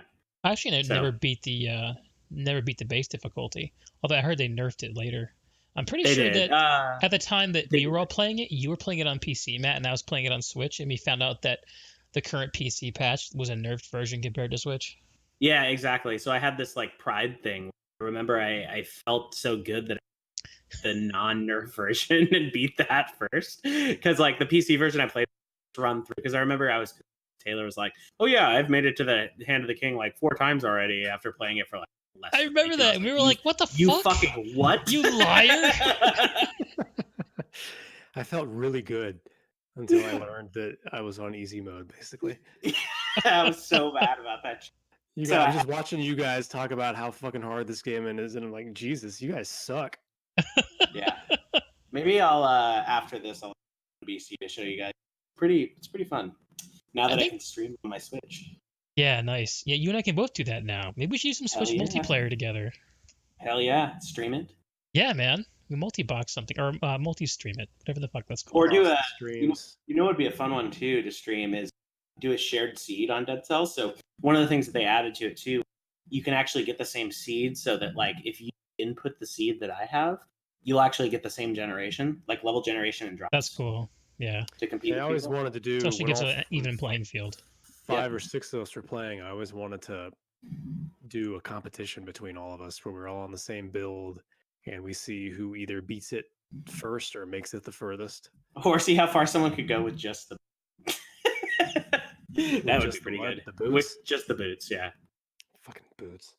Boots actually got better with the last patch, so they now knock it, fall down, and explode. I think I always used the lightning. Except the Yeah, boots for lightning is fun. really good. But yeah, no, it's a great game. I think Dead Cells is an example of a game concept that's executed about, I think, as well as it possibly can be, or pretty close to it. Yeah.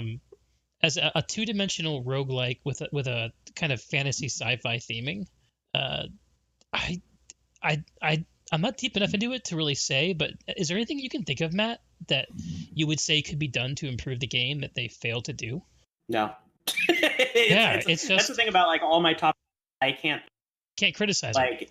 Yeah, and usually when people bitch about stuff about the game, like they actually fix it.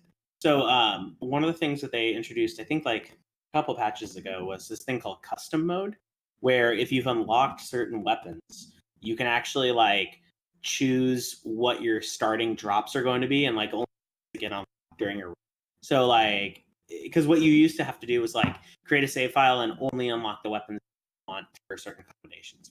And so people bitched about that, like wanting that type of feature, and so they added it. So they tend to like do that where like when there's flaws, they fix them. That's very encouraging to see with the game. Yeah. I think that besides getting my ass handed to me all the time and throwing stuff across the room, I don't have any complaints about Dead Cells at all. Yeah, it's a good game. You know, I have this brain problem where, for some reason, if a game is not like 3D with a first or third person perspective, I have a hard time getting into it. I think it's the only reason I never really played too much Dead Cells. It's a fantastic game. Like, it's just not my cup of tea. Try Limbo. I mean, Limbo, I've played 2D games before. Like I played through Braid, you know. Oh, Braid's a great one. Yeah, I actually finished that game, but I feel like I finished that out of a sense of obligation, more than out of just being drawn along by it. Yeah, I don't have that obligation feeling anymore. I just forget about it now. Oh, if I have it, I leave it behind. I'm better at listening to it than I used to be. Yeah, part of me feels bad because it's like I wasted money, but that's why now that I know that I can just go get a refund for games like Monster Hunter World, that I won't worry about it anymore. I should get a refund on Pokemon because that game is bullshit. Get my $60 back. Oh, you know what? I think I paid for it with points. That was a waste of points. Anywho, so biggest disappointment. Drum roll here, and this is actually like one that I had a lot of hype, but it's gonna be Red Dead Redemption 2. Oh boy. Let's piss everybody off here. Yeah, it's an interesting one because there's. I'm gonna start with the thing.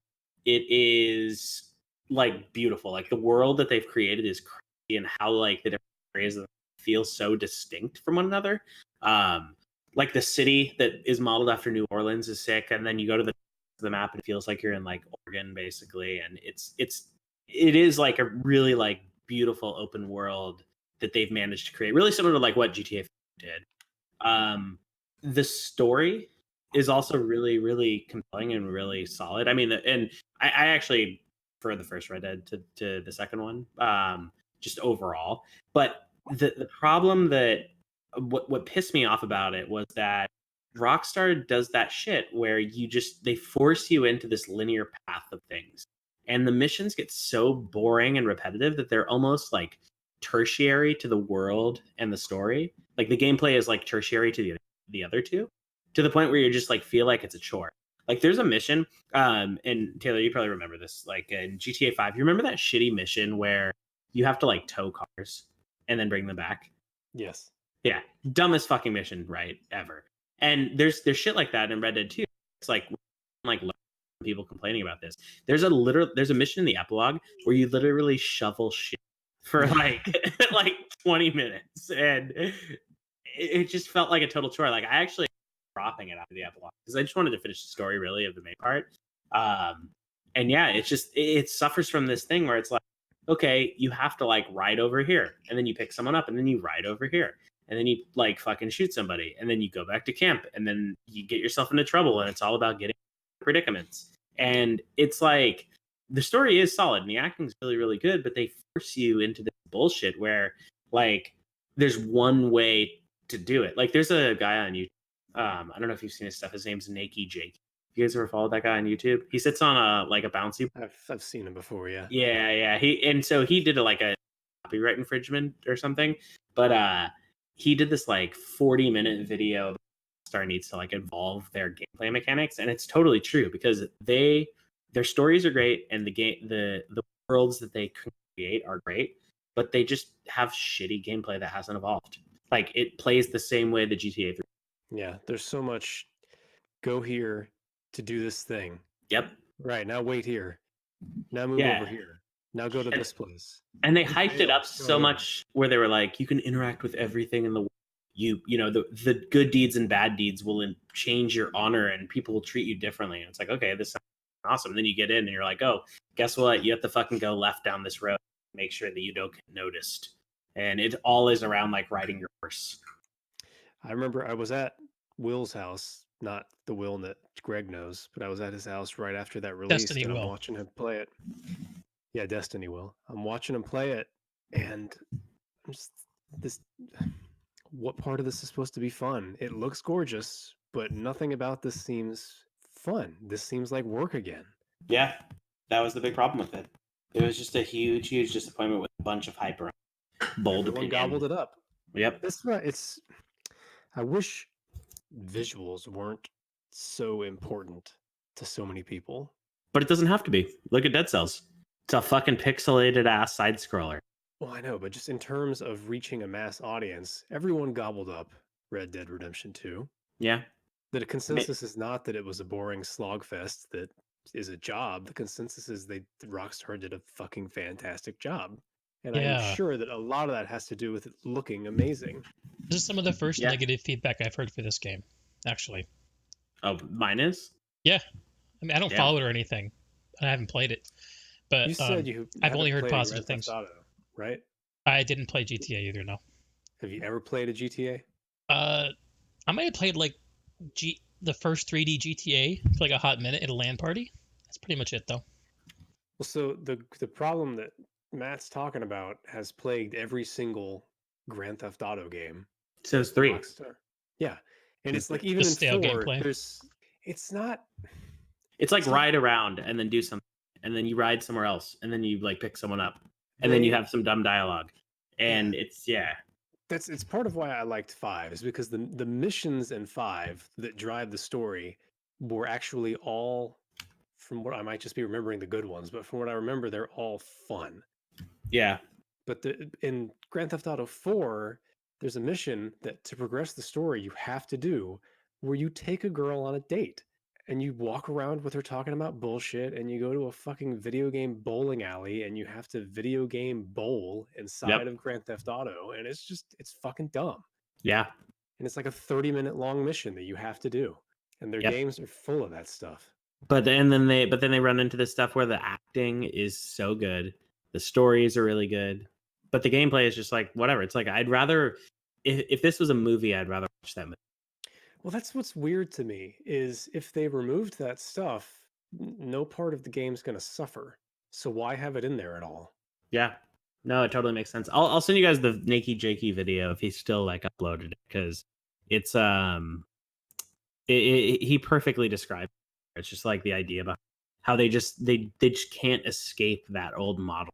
Is it the video where he's trying to go into a specific location, but he has to follow a certain chain of events to be able to go in the back door? Yep, exactly. Yeah, I watched that. That's the kind of thing where after playing Breath of the Wild, I'm afraid to try other open world games now. So it purports to be open-ended, have open-ended solutions to problems, but it actually, when you get down right down to it, it has only one way of interacting with most things. Exactly. Yeah, I'm gonna send you guys It's more of a gallery of experiences where it's like, okay, go here to hop on the whatever ride, go here to hop on this ride, that kind of thing, which is the way that like I mentioned earlier that The Witcher is worth playing for the gameplay. I mean, excuse me, not worth it for the gameplay, worth it for the story. And that game knows what it is. Like it knows that you're going to these side quests to experience interesting stories and choices, not because the combat's amazing. Right. Yeah. Well, so that's the thing about all these Rockstar games, though, is if you just handed me Grand Theft Auto 5 and you didn't put any missions in it, I'm still going to play it because it's a big open world where I have freedom of choice in the way that I can go wherever I want and for the most part do whatever I want. But in terms of their storytelling, you have to do this and that's it. Well, I think that's also why like GTA had so much success. Did you ever play it? GTA Online, is that what you Yeah, said? yeah, I tried to, but the loading times are insane. yeah. The loading times are horrible, and it's kind of clunky in that regard. But like, it's cool because it is an open world how you want to. That's why you have people just flying around causing terror. Yeah, Like that's it's that's it's the part I awesome. want to play. It's great fun. Just Yeah. killing each other and running over people with cars. But see, that gets stale quickly though. Yeah, because it's all strangers, right? Well, not just that, but the action of running over someone with a car, you can only do it so many times before it's There's only so not much exciting nuance to anymore. it. Yeah. I've never understood the appeal of these games, generally speaking. Yeah, So I they don't have a lot kind to of add to the lost. conversation. They've worn out their welcome. Yeah. I was hoping one of you guys could tell me what's supposed to be good about games like GTA and Red Dead. The I know- idea that you can do anything in the world, but then when you play the story, you can't. Or the things you can do are so shallow it doesn't matter. Yeah, exactly. GTA 5 is the least offender of this problem that I can think of. I still Yeah. recommend giving it a shot. I agree, and I think that the other thing that makes GTA 5 interesting is that the switching between the three characters. I Yeah. think also like it's sort of like three different types of missions too. Between the black guy, the fucking cracked out redneck guy, and then the rich guy. Not Yeah, only that, but it's how they figured out how to put fast travel in GTA 5 by doing that. So you exactly. can eliminate all the downtime. Exactly. And they implemented fast travel in Red Dead 2. It's shallow as well. Like you got like a train ride, or you can do the fast travel from a camp. Well, part of what turns me off about Red Dead is it's set in the past and there's no fantasy element to it. So it just seems limited in terms of fun technology, off the wallness, which is Yeah, what they makes Grand Theft Auto fun. They get so focused on the hyper realism of it with all the animals and shit. Right. I don't want to like that was an element of Far Cry 3 that I didn't like. Is to upgrade stuff, I had to go take my time to hunt packs of animals and skin them. Yeah. Yep. A lot of skinning. Wowie zowie, fun times. Well, that's sad. So, I guess to recap. Rockstar bad. Rockstar bad. Yeah, my top 3: Dead Cells, Zelda, God of War, and then the bad ones. Well, they're not bad; they're disappointments. That was the phrasing here. But Red Dead, Call of Duty, Black Ops, and Pokemon. Pokemon is bad from what you said. It's just bad. Yeah, that game is just terrible. It's not disappointing. And Black Ops, I would argue, too, the sort of progression into the shallow unknown. Right. Greg, did you say your top 3 and bottom were 3? Yeah, I want to say something Did you funny about recap them? Pokemon first, which is it seems like the kind of game that Jerry would get into, and 6 months later admit that it's bad.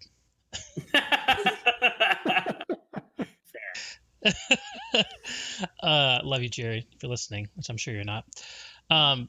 Yeah, so press F to pay respects to Jerry. top 3: Planetside 2, the most ballin' ass MMO shooter ever made. Skyrim, the coolest fucking world to ever made in a video game. And WoW Classic, the most meaningful social RPG experience you can have. Big 3 disappointments. Destiny 2, it's made of plastic. Warframe, space ninjas are gay. Guild Wars 2, fuck that game. Yay, we did it. And only 4 hours. This is brought to you by the Cash App.